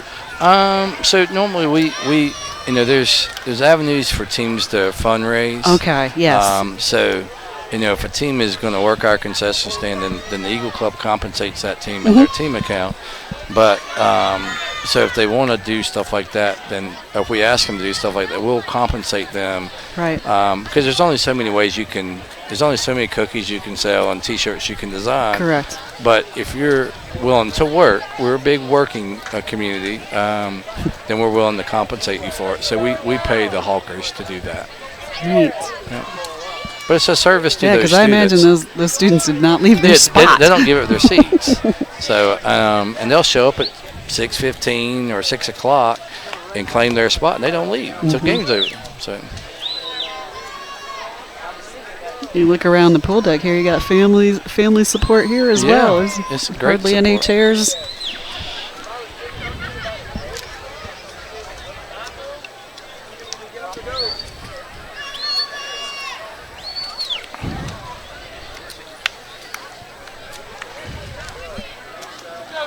But I think at the end of the day, when you come to a sporting event, particularly in this state and particularly at Chapin, it's all about the student athlete and the experience and sportsmanship, showing great sportsmanship. And I think from the top down, District 5 tries to make it a good experience for people that are visiting our stadiums and our pools or whatever. So it all starts at the top.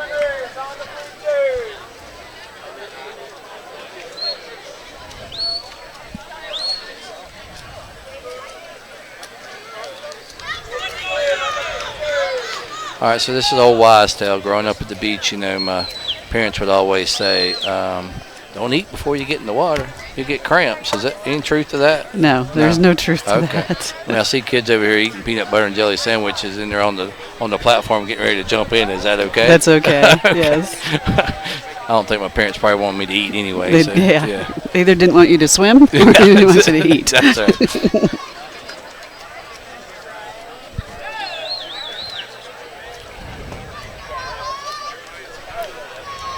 So is swimming pretty much a sport you can get involved in at any age? Meaning, if you're in 10th grade, is it too late to get involved with swimming? You can get in at any point, right? You can get in at any point, Right. yeah. You just have to have a feel of the water and be coachable. Right.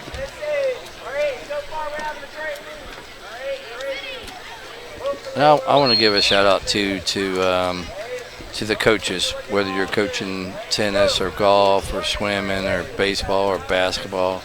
Huge commitment for those coaches to those teams, you know, with all the practice time and game times and stuff. So I'd like to tell the coaches thank you for what they do.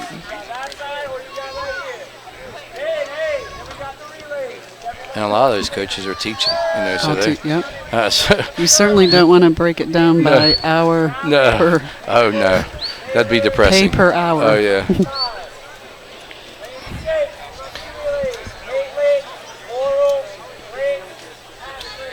Coach is getting ready for the relays.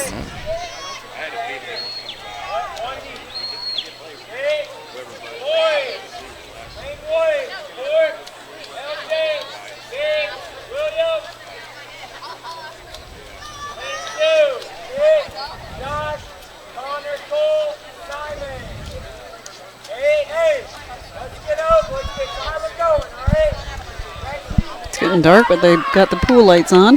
Yeah. I will tell you, Richard Oots and myself and Jared Dawsey, we mounted that high dive over there. Is that right? About 10 years ago. Yeah. I see they have like a special ladder going up to Yeah. it. Is that right? Is that what I see? It is. For safety? For safety.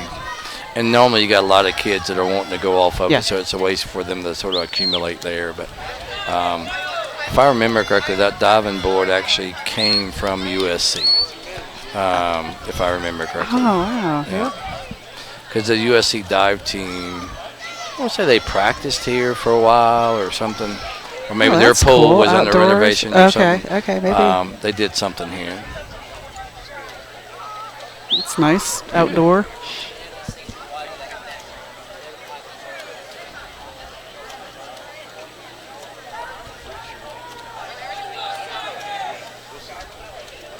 You're talking about parent involvement. You come to a swim meet, you got timers, you got people down here on this end.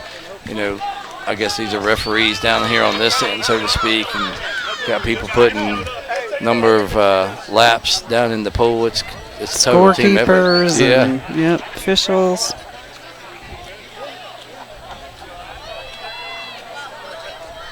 There's Sally Utes waving, and that's a Sally? family. There's Sally right there.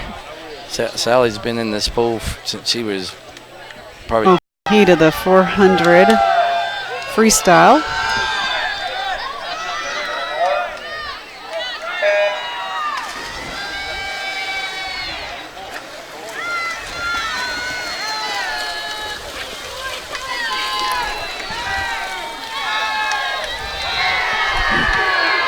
So on the kick, is it just a fast? The fast kick is sort of what the key is? So they call it a 6-beat kick or a 2-beat kick. Okay. And most of these folks look like they're doing a 6-beat kick. Okay. He has a 2-beat kick. Yeah. So he just wet us, so that means he's got a big deep thump. plunging one. Yep. I know listen to my mother-in-law. Gosh, they're cruising in this. They're really cruising. Who's that for Chapin? Tyler Broussard. Broussard? Tyler Broussard. He's neck and neck with Ethan Wood. It's going to be a good race here. If I remember correctly, Tyler Broussard had a sister, Katie Broussard maybe, that swam at Champion too.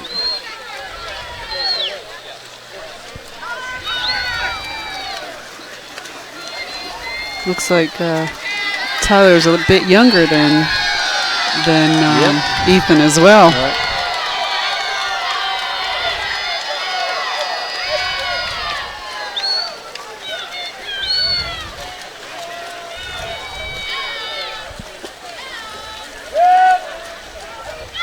It looks like Ethan Wood, when he's kicking, he's really not creating a splash with his kick. Is that beneficial to him? Yeah, you want to keep it underwater, otherwise you're kicking a lot of air. Right. It's almost like a... Yep, it's a beautiful kick. Yeah, gosh.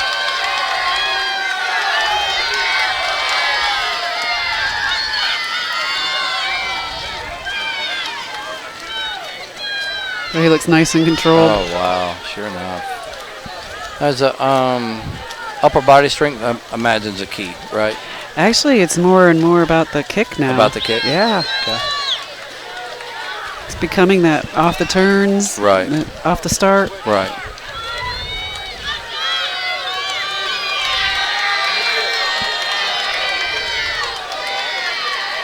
At an early age, you had to focus on being a college athlete and being a swimmer. It wasn't until about 10th grade, I think. Okay. Yeah. Okay. So were you able to dual sport, do volleyball and swimming? I did. Yep. Okay. And I had a few recruiting trips, and I remember one of them said, "You're not dedicated enough because you're doing volleyball. Right. You're not swimming year-round." I'm like, okay. I didn't go there. I was going to say that wasn't Tennessee, I bet. Yeah. When you swim in college, you swim indoors or outdoors? Indoors. Indoors. Yeah. We did have an outdoor pool, but we could only train in it. Is college swimming, is that a winter sport or a summer sport? All year. All year. All year. Okay. Start at September and you end in March. Okay.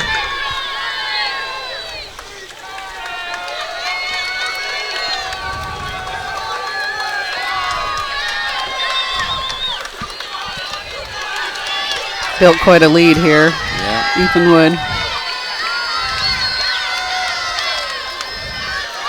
Oh, I see what you mean now. I see them doing different things with the signs when they're putting them in the pool now. Yep. Okay. They're either waving it or yeah. shaking it. Okay.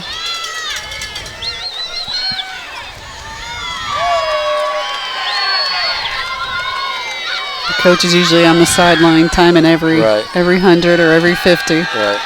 And keeping them on pace with that. And what does red mean? Does that mean That's the last lap. One? That's the one you like to see. Yeah, that's the one you want to see, huh? Well, I have to give it to the Ethan Wood there. He was consistent that throughout. Was beautiful. Yeah, nice swim.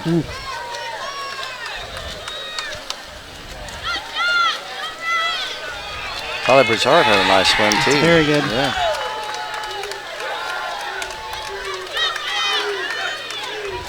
It's a tough event. It's like you're sprinting the whole thing. Yeah. I love watching the Olympic swimmers. You know, the Michael Phelps and Just Ryan. perfection. Ryan, I forgot his name. Ryan. And with an L, right? Yes. I love watching those guys swim.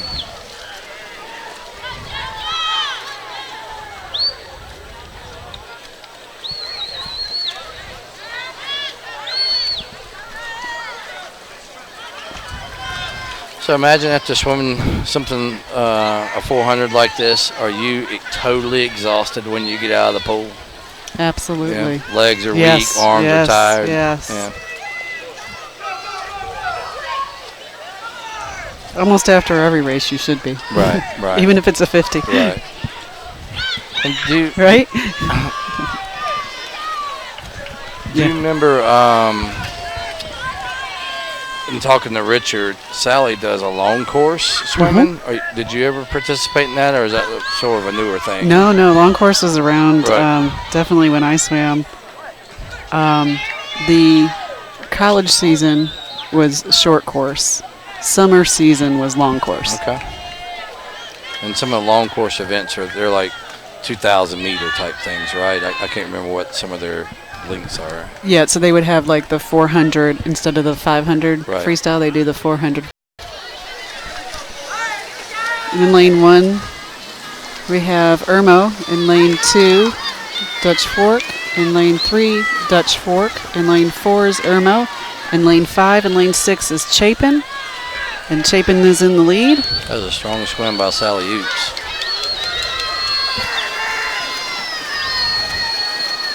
Now we have Campbell Brody in for the second leg.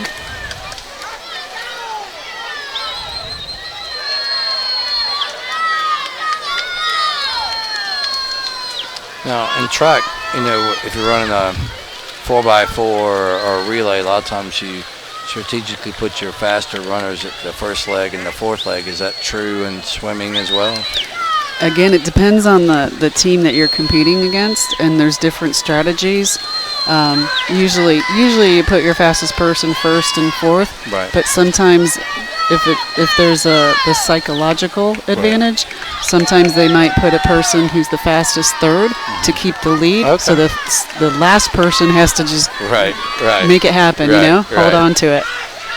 So it can change. Right.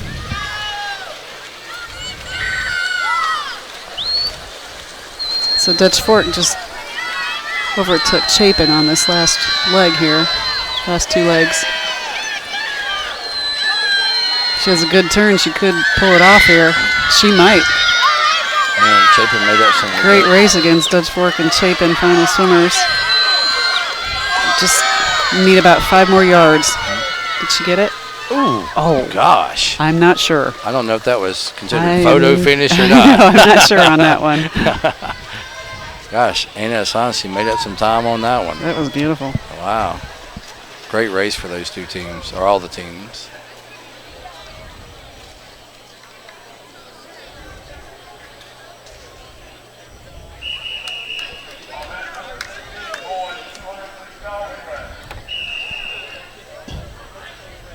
Now we're on the men's 200 free relay. Chapin in lane 1. Chapin in lane 2. Irmo in lane 3. Dutch Fork in lane 4. Dutch Fork in lane 5. And Irmo in lane 6.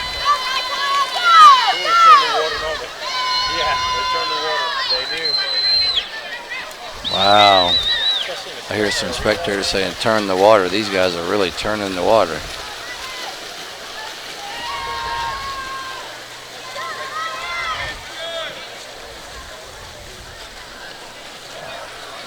Dutch Fork barely. It was a great start by Chapin. Yeah, oh, wow. This is really good. He probably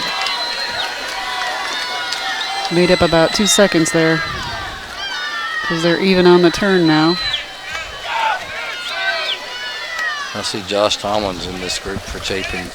Josh grew up in this pool as well and had an older brother, Grant, that was a very successful swimmer at Chapin as well. And then another brother that's actually the oldest brother swimming for Chapin as well. And is this Simon? I think this Thompson is Simon here? Yep. Well, it's going to be a close It's one. a good race for third place as well here. Simon just took the lead there for Chapin to win. Dutch Fork second.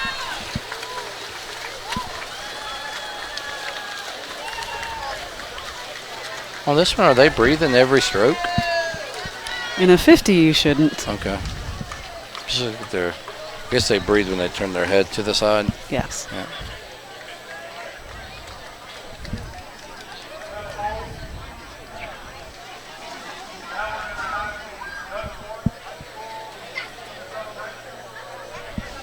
Believe, is this a break for the seniors for Dutch Fork now? Recognition? Yep. All right, we're going to sign off for a few minutes while they recognize the Dutch Fork seniors.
Okay, we're here during the award ceremony for, I think, Dutch Fort.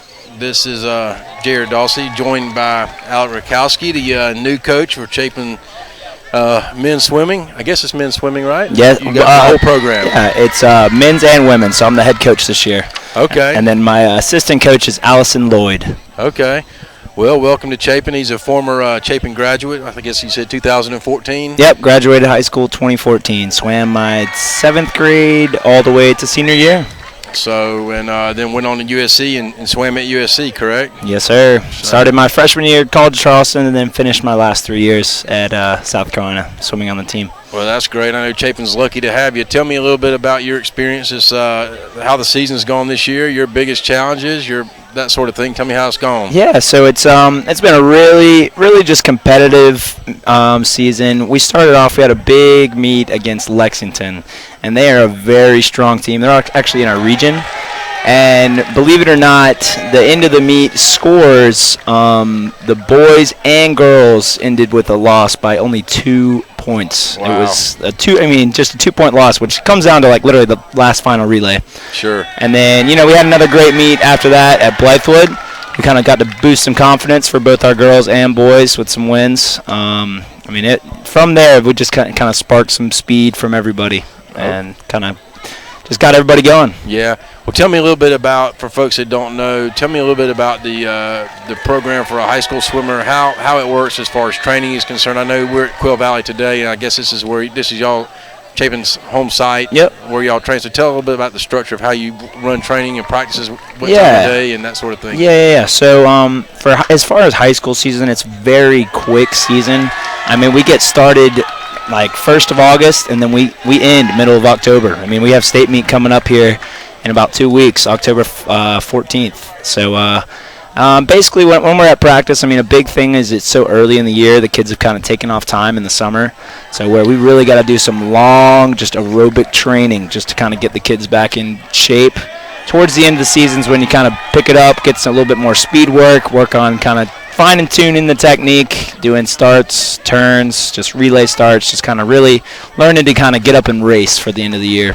Now, do y'all train in the morning before school, or is it y'all after school? We actually come in the afternoon. We share the pool with Ben Lippin, Irmo, and Chapin all swim at Quail Valley. Okay. And so we actually come in right after school from 4:30 to 6. So we got about an hour and a half practice, and we just get as much as yardage and speed work as we can. Okay.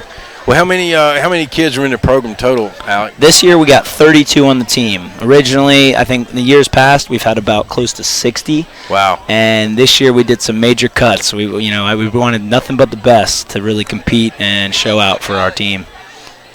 Now, when you look at the composition of the team, are most of these swimmers year-round swimmers? Yeah, it's a good amount. I think this year on my team we have about half. It's about 50-50. We have half of the team which swim year-round competitively, all with the big club teams of Columbia, and then about the other half that they swim summer league over the summers, and they just want to continue their swimming onto a varsity high school sport, which is awesome. Sure. So, looking forward, tonight obviously is the District 5 swim meet. What is left on the schedule after tonight? So, after tonight, we got a big region meet, and that's going to be at the YMCA October 5th. And that's going to be just a big region championship. In our region, I believe we have it's Chapin, Dutch Fork, Lexington, River Bluff, and White Knoll. So it's a huge region with a lot of big, strong teams. But our boys' team has looked really strong this year. I'm really looking forward to hopefully having them to win the region and then hopefully move on to have a top 3 finish at state meet. So tell our viewers a little bit about state meet and qualifying and that sort of thing. I personally don't know much about it either. Yeah. So tell me a little bit about how swimmers qualify and that sort of thing. Yeah, so as far as state, you need to qualify. So they have state cuts. So they have automatic state cuts, and then they have consideration state cuts. Okay. They're going to take, no matter what, they're going to take everybody that makes an automatic state cut. And if there's people that didn't quite make all the way, if let's say there's 28 people that make an automatic cut, right, then the next 2 top consideration swimmers would move in. Okay. So that way, they're always going to have 30, but if there's, let's say there's 50 people that make an automatic time, all 50 would go to state. Okay. And that's swam over at the Saul Blatt PE Center down at USC. It's going to be a huge meet. I mean, we're actually swimming on a Monday night, which is different from years past. So I think 5A is just kind of our South Carolina swimming has just gotten big. We used to only be, just 2 sessions where it was 3A and below, and then 4A. And now that we have 5A sports, I mean, it's just moved up to where we have 3 different state meets. Yeah. So. Okay. So I know, looking forward to the rest of the meet here. We have events 17 through 22 left, correct? Yep. We got next up we got the 100 backstroke for the ladies, 100 back for boys, and then we got 100 breaststroke followed by the last relay, which will be the 400 free relay. Okay. All right. Well, very good. Well, thank you for taking a few minutes with us, man. Good luck this year. We're glad you're here at Chapin. Absolutely. Happy to do it. This is awesome. All right. Yep. Come join us anytime. Good deal. Thank you. Thank you.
It's a great special night for seniors to be recognized.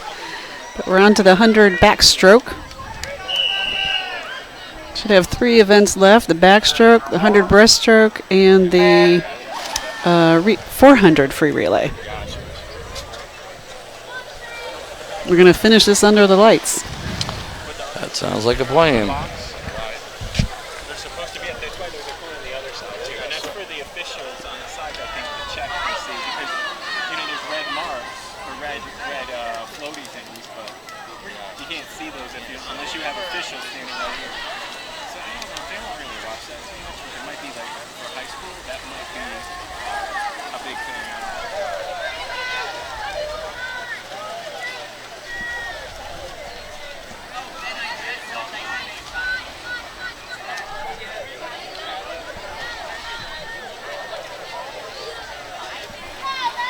So 2 heats of the 100 backstroke.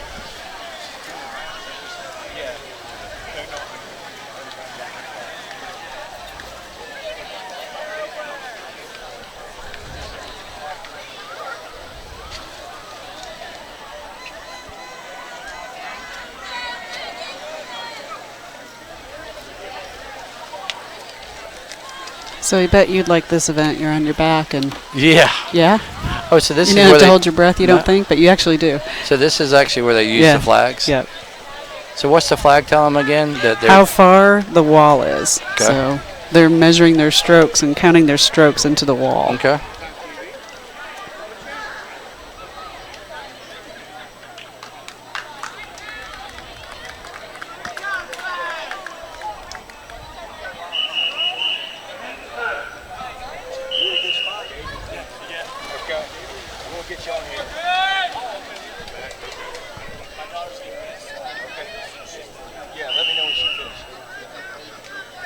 We're on heat 2 of the backstroke. Lane 1 for Chapin is Campbell Brody. Lane 3 is Sally Oots.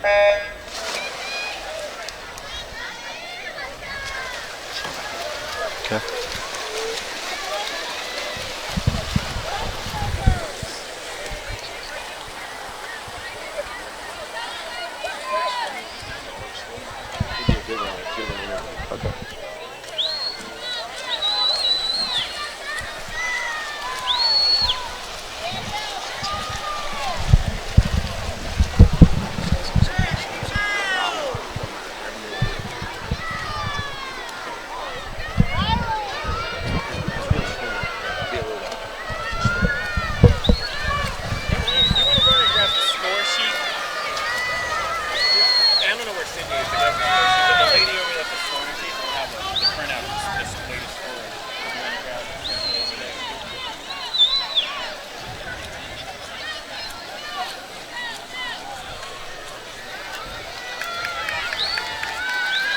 We have Sally in the lead. She's a great student athlete involved in student government. She is, and it's funny, Sally. Good and swim, Claire Sally. Are sisters, and Claire's, it was the same. She was a great swimmer, very involved with student government, student body president over at Spring Hill High School, now a freshman down at USC. So Richard and Jenny should be very proud of that. It's a great swim. So now we're on to the boys' 100 backstroke. This is the first heat of 2.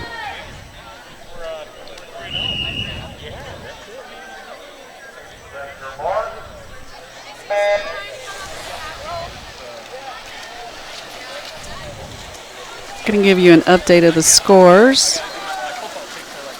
After the relay, the combined score, Dutch Fork 182, Irmo 66. Chapin High School 166, Irmo 80.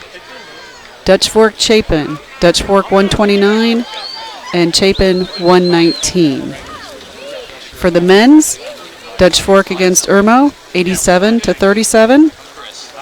Chapin High School versus Irmo, Chapin 89, Irmo 34.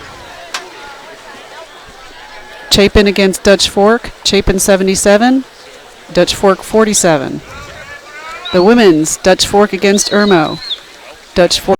In a break a minute. I'm here joined with Chris Wolford. So welcome to our broadcast. Thank you. So tell the viewers a little bit about yourself now. I am the sports performance director for South Carolina Swimming. So I basically serve as a consultant and an advisor for all the teams in South Carolina, all the swim teams in South Carolina, as well as our governing body. So I assist with all the elite level camps that they do. I help set time standards and things like that for our younger kids and help develop programs across the state. Okay, wow, that's great. What now? Are you just new to the state, or are you just moving in? Or? This is I've been here 2 years now. Okay. So prior to that, I was the head coach of the Cincinnati Marlins. Obviously in Cincinnati, Ohio. I was there for about 17 years. Okay. And you have a child in Lexington Richland 5? Yes, my daughter is in 7th grade for Dutch Fork, and my son is a sophomore for Dutch Fork. Okay, that's great. That's great. This is a neat thing where they're all here. We haven't. This is a sports broadcasting program generally done by the students, but we try to support this through our booster club at Chapin High School, and we try to kind of give all the sports a little bit of exposure. Obviously, it's tough for swimming, because we have to pack everything up and get to a remote location, but we always try to at least do one of these, and this is a good one to do. So right. No, this is a great thing, just having the exposure for the sport, but also again a chance for the kids to be involved in all of this and have their peers see what they do every day and the work that they put in and see how it pays off. So no, I think this is outstanding. Yeah, well, that's. Let's see, what event are we moving on to here? This will be the 100 breaststroke. All right, so this grader. Oh, wow. So he plays club soccer. I wish he'd swim some too, but he does swim. But anyway. Yeah, well, I've got to work guys build you guys a facility so you guys can not have to go outdoors all year. Yeah, right. That's thank goodness for Quail Valley. We've been here at times. They were, I think, maybe. Since I've been on the athletic board at Chapin, the Eagle Club board, they've always swam at Quail Valley. But I think at some time prior to that, it was Timberlake. But then Timberlake's pool didn't quite meet what it needed to meet for high school league standards, so they ended up over here. That would have been quite a bit closer for you guys. Yeah, it would have been, but it's worked out well. We've been able to give this pool the business, and they take good care of the pool, and so it's right. Well, and that's usually the name of the game is just trying to find water space. I mean, right. It's not like a soccer field where you can find a flat piece of land somewhere. It takes a lot of upkeep and a lot of care to keep it in shape. And judging on how the weather's been the last few weeks, we're here at end of September, and we're still in 90-plus temperatures. Right. Yeah. So. All right, now we're in Heat 2 of the girls' 100 breast. Itzel Martinez from Dutch Fork in lane 1, Elizabeth Fournette from Dutch Fork in lane 2, Kelsey Cruz from Chapin in lane 3, Addie Strickland from Irmo in lane 4, Allison Spirac from Dutch Fork in lane 5, and Emily McMahon in lane 6 for Dutch Fork. And these are the top-seeded kids in the 100 breast, so these will be the fastest kids in the meet.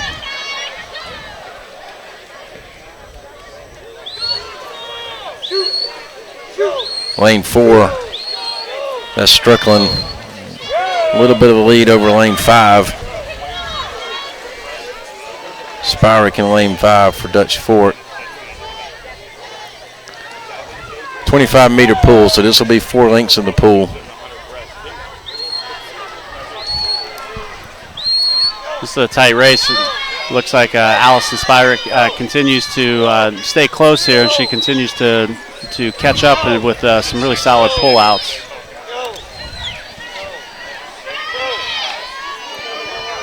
Now, Chris, in high school swimming, do they referee it as strictly as they do normal yes meets? It's ref to the same standard? Yeah, absolutely. Okay. Absolutely. There are a couple minor rule differences between the two, but for the most part, it's pretty much the same, and they're every bit as tight as they are in every other level. So.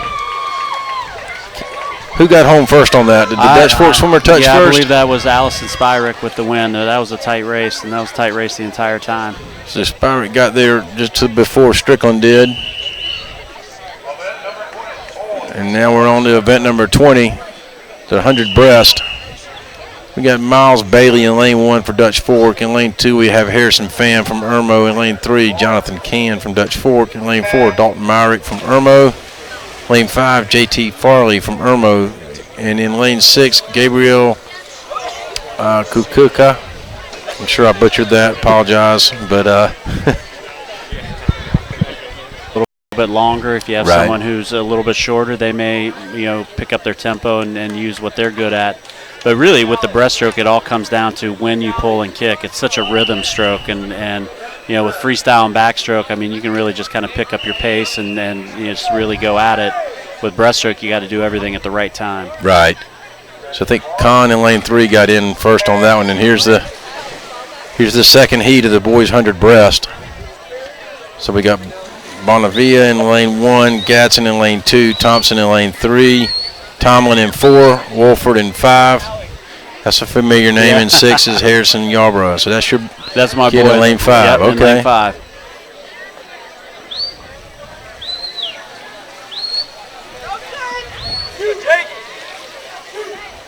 Four lengths of the pool. Jake Thompson is senior this year, but he's in 4. They're out 1 and 2. And then with Gadsden next, followed by Wolford in lane 5, and then Yarborough in lane 6. Manuel Gadsden out of swimming with Irmo. He's a good young swimmer. He's come up through the age group programs here in Columbia, as well as Josh Tomlin. Yeah, it doesn't even have Tomlin's a 15-year-old, or has him as a 15-year-old. It doesn't even have Gadsden's age on there, but he's probably the youngest kid in that heat. I think he is. Yeah, he is. I see him in the summer swim here at Quail Valley, so I know he's a good little swimmer. Right. All right, on to event 21, girls 400-meter freestyle relay. This will be the last event for the girls tonight. So in lane 1 we have Irmo with Oostergaard, Cargill, Ziegler, and Colbreth. Lane 2 is Chapin. We got Bodie, Dorn, Cruzen, and McManus. Lane 3 is Dutch Fort with Bogan, McMahon, Oliver, and Spyrick. Lane 4 is Dutch Fort with McCarty, Burnett, McCarty, and Lamoriello. And then Irmo's in 5 with Starling, Gutshaw, Williams, and Blake. And Chapin is in lane 6 with Noller, Licata, Winger, and Frady. Kate Bogan taking the early lead here out at the first 50. Each swimmer will swim 100 meters, 4 lengths each for each leg of the relay.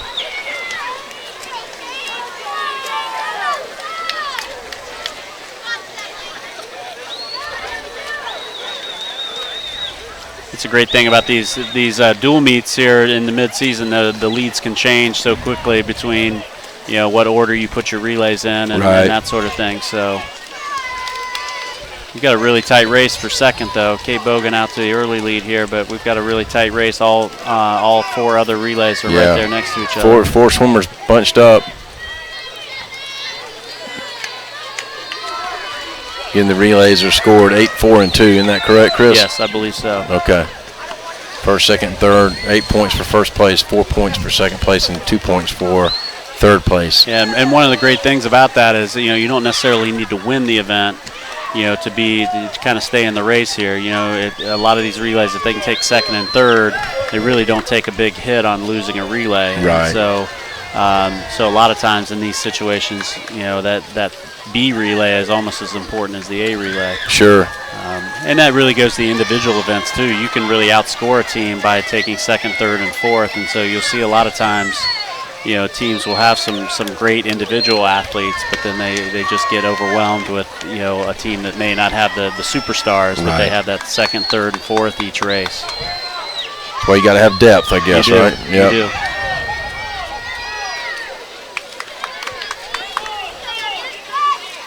Here in lane 3, I guess that's McMahon for Dutch Fork, right? Swimming her leg, and now she's about to pass off to Oliver, Joni Oliver. She's now in the water for Dutch Fork. She's swimming the third swimmer for them. I think all the third swimmers are now in the water for their respective teams. Ziegler in 1, Cruzen in 2. Oliver in 3, McCarty in 4, Williams in 5, and Winger in 6.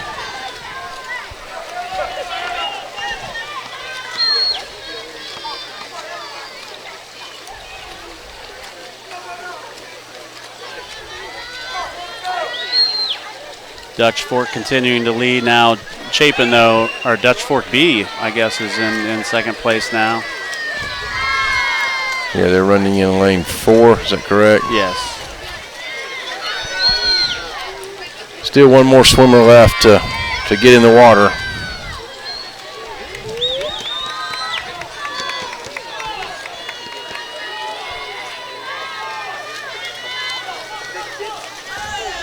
And now the final swimmer for the Dutch Fork group in lane 3 is now in the water. That would be Spyrick.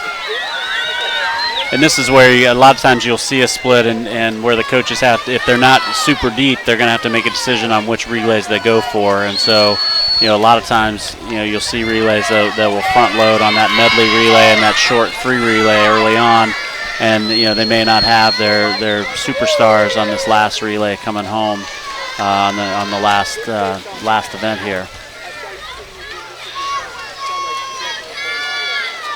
Now in high school, are the kids limited on the number of events they can swim? You are. You're limited to a total of 4 events. Okay. But you can max out on 2 individual events and 2 relays. And so you'll see every once in a while you'll see maybe someone will swim 1 individual event and 3 relays to, you know, if they really want to try to maximize their relay performances. But you know, for the most part in the dual meet, you'll see kids swim 2 individual events, and then they're only allowed to swim 2 of the relays. Okay. And that's where a coach really has to make that decision on, you know, where they want to put all of their athletes. Right. They're counting the points available to them, what You they are. pull from a relay. Yeah, there's a lot of math going on before the meet starts.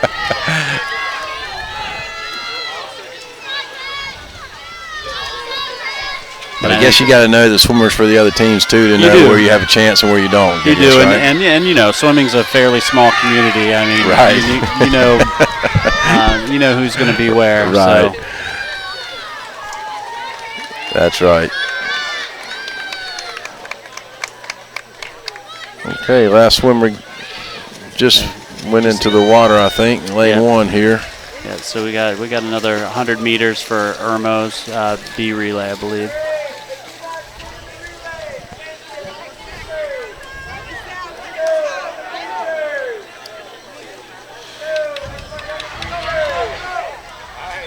I want to thank Richard Oots for helping kind of get us here tonight for tonight's District 5 meet. Like I said earlier in the broadcast, he serves on the Chapin Eagle Club board with me, and he's kind of represents swimming and represents their interests among the board, and we try to equally represent all the sports and try to go out and give publicity to each of them, and glad we can be here tonight to cover swimming.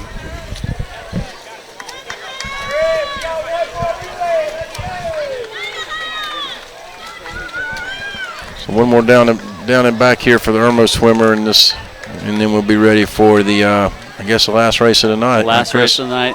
Finish up with the boys here, and really overall, you know, Chapin's really dominated on the boys' side tonight, and so I would expect them to be able to finish up with a strong relay here.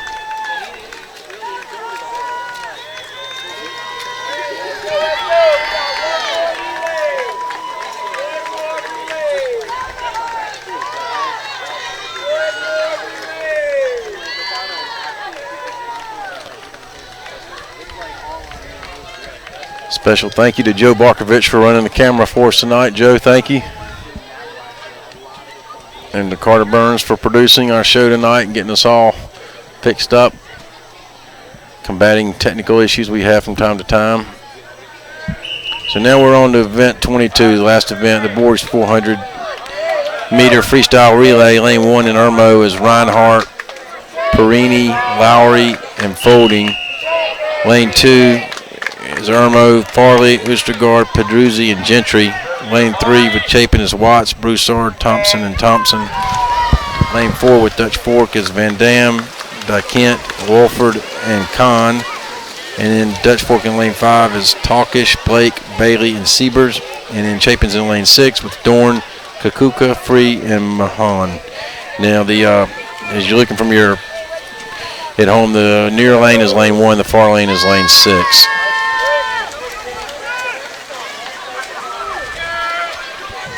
And you have Chapin out to the early lead here with the first 50. But Dutch Fork's doing a nice job of staying in the race there. But you also have out in the... Yep, Chapin's putting together, like I said, obviously a good A relay. They've got some of their top swimmers are in that A relay tonight to finish out the meet. But they're also putting together a really good B relay out there in lane 6. Really challenging Dutch Fork's A.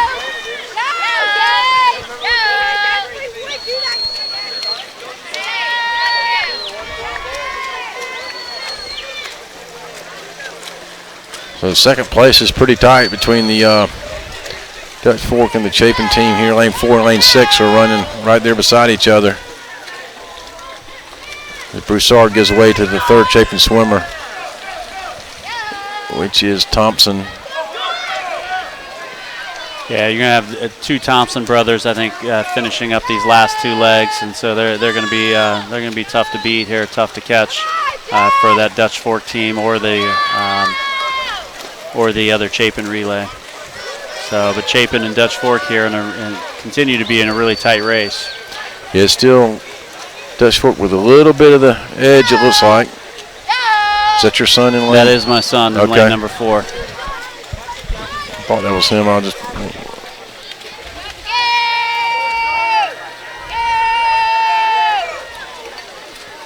Edging out away from the Chapin swimmer now. Yeah. Gaining a little distance. Is freestyle his best stroke? It is. He's a pretty solid breaststroker, but freestyle he's really come on. He took a couple years off when we were in Ohio and really kind of found a love for the sport when he came down here. So that's been outstanding. He's come a long way over the last couple years. That's great.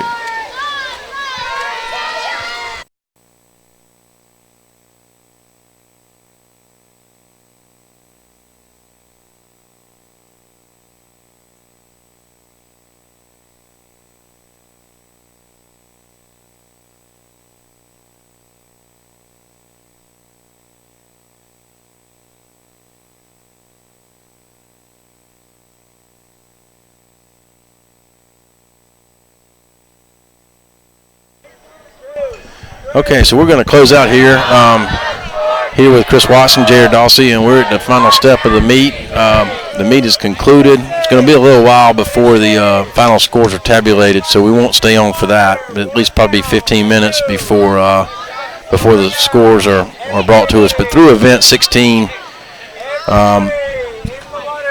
the scores kind of look like Dutch Fork was 182 of 66 leading Irmo. Chapin was 166 to 80 over Irmo, and Dutch Fork was 129 to 119 leading Chapin. That was through event 16. Now there are 22 total events, so I don't exactly know how that concluded, but anyway, so that's kind of how the scores are going. So, Chris, any final words you have? I've really enjoyed it, Jared. I mean, I have an opportunity to sit here with Miss Farrell and be around the kids and be around the pool, and brings back a lot of memories for you and I, of course, because we're Quail Valley families from years ago. But I really appreciate these swim teams. I mean, if you look around the pool, you see the moms and dads and the grandmas, and it's a different cheer when you come to a swim meet. Right. It's more individual at most times, but really enjoyed the opportunity to be here, and the pool is great, and it's great sportsmanship at the end of the meet there. Dutch Fork swim team rallied up and made a chant and thanked the Chapin team and the Irmo team for participating, and so it's great to be a part of it. Yeah, and these kids work so hard. I mean, listen, I never swim, but for competitive or anything like that, but just having my kids be around it and watching it and being a part of it just in the summer, the commitment and dedication to these guys put towards it is unbelievable. So it's good to be here to kind of showcase them a little bit, and just want to also say thank you to our sponsors for the Chapin Eagle Club that help support our student athletes here. Generations, Palmetto Bone and Joint, Stokes Trainer, Pepsi, MSA, and Great Southern Homes as our anchor sponsors on our scoreboard, along with a lot of Chapin Dental, Richardson's Heating and Air, Marine 360, Balfour Sonic, Harold and Martin, the Alexander Group, Miss Cocky, Pelican, State Farm, Galliana Automotive, Lake Murray Tire, and but thank those guys for their sponsorship and their contributions toward our athletic program to help us provide what these kids need to participate. So we thank them for everything they do for our athletic programs.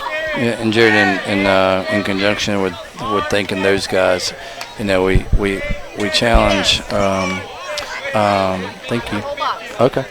Man, how about a pizza, Jared? You want to share a pizza with me on poolside?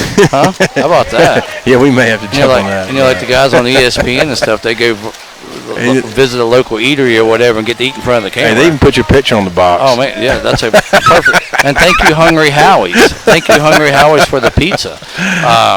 But then going back to those sponsors, we really appreciate those guys, our banner sponsors, our membership, anybody that's a member of that, our coaches, our faculty. But we also, would like for you to go out there and support these guys. Buy your next car at Stokes Trainer or Galliana, and buy your next hamburger at Zesto's or your chicken at Bojangles. So we appreciate everybody's involvement with that. And before we sign off, I just want to thank this guy here, Carter Burns, for everything he did tonight that you saw was his work. So without him being here and helping set all this stuff up and monitoring it through the night, and we never would have been able to bring this to you. So Carter, thank you, bud, as always. So anyway, thank you, Carter. Thank you for joining us, folks. And with that, I guess we'll say good night, and we'll see you next time. Thank you, Chapin. Go Eagles. Good night.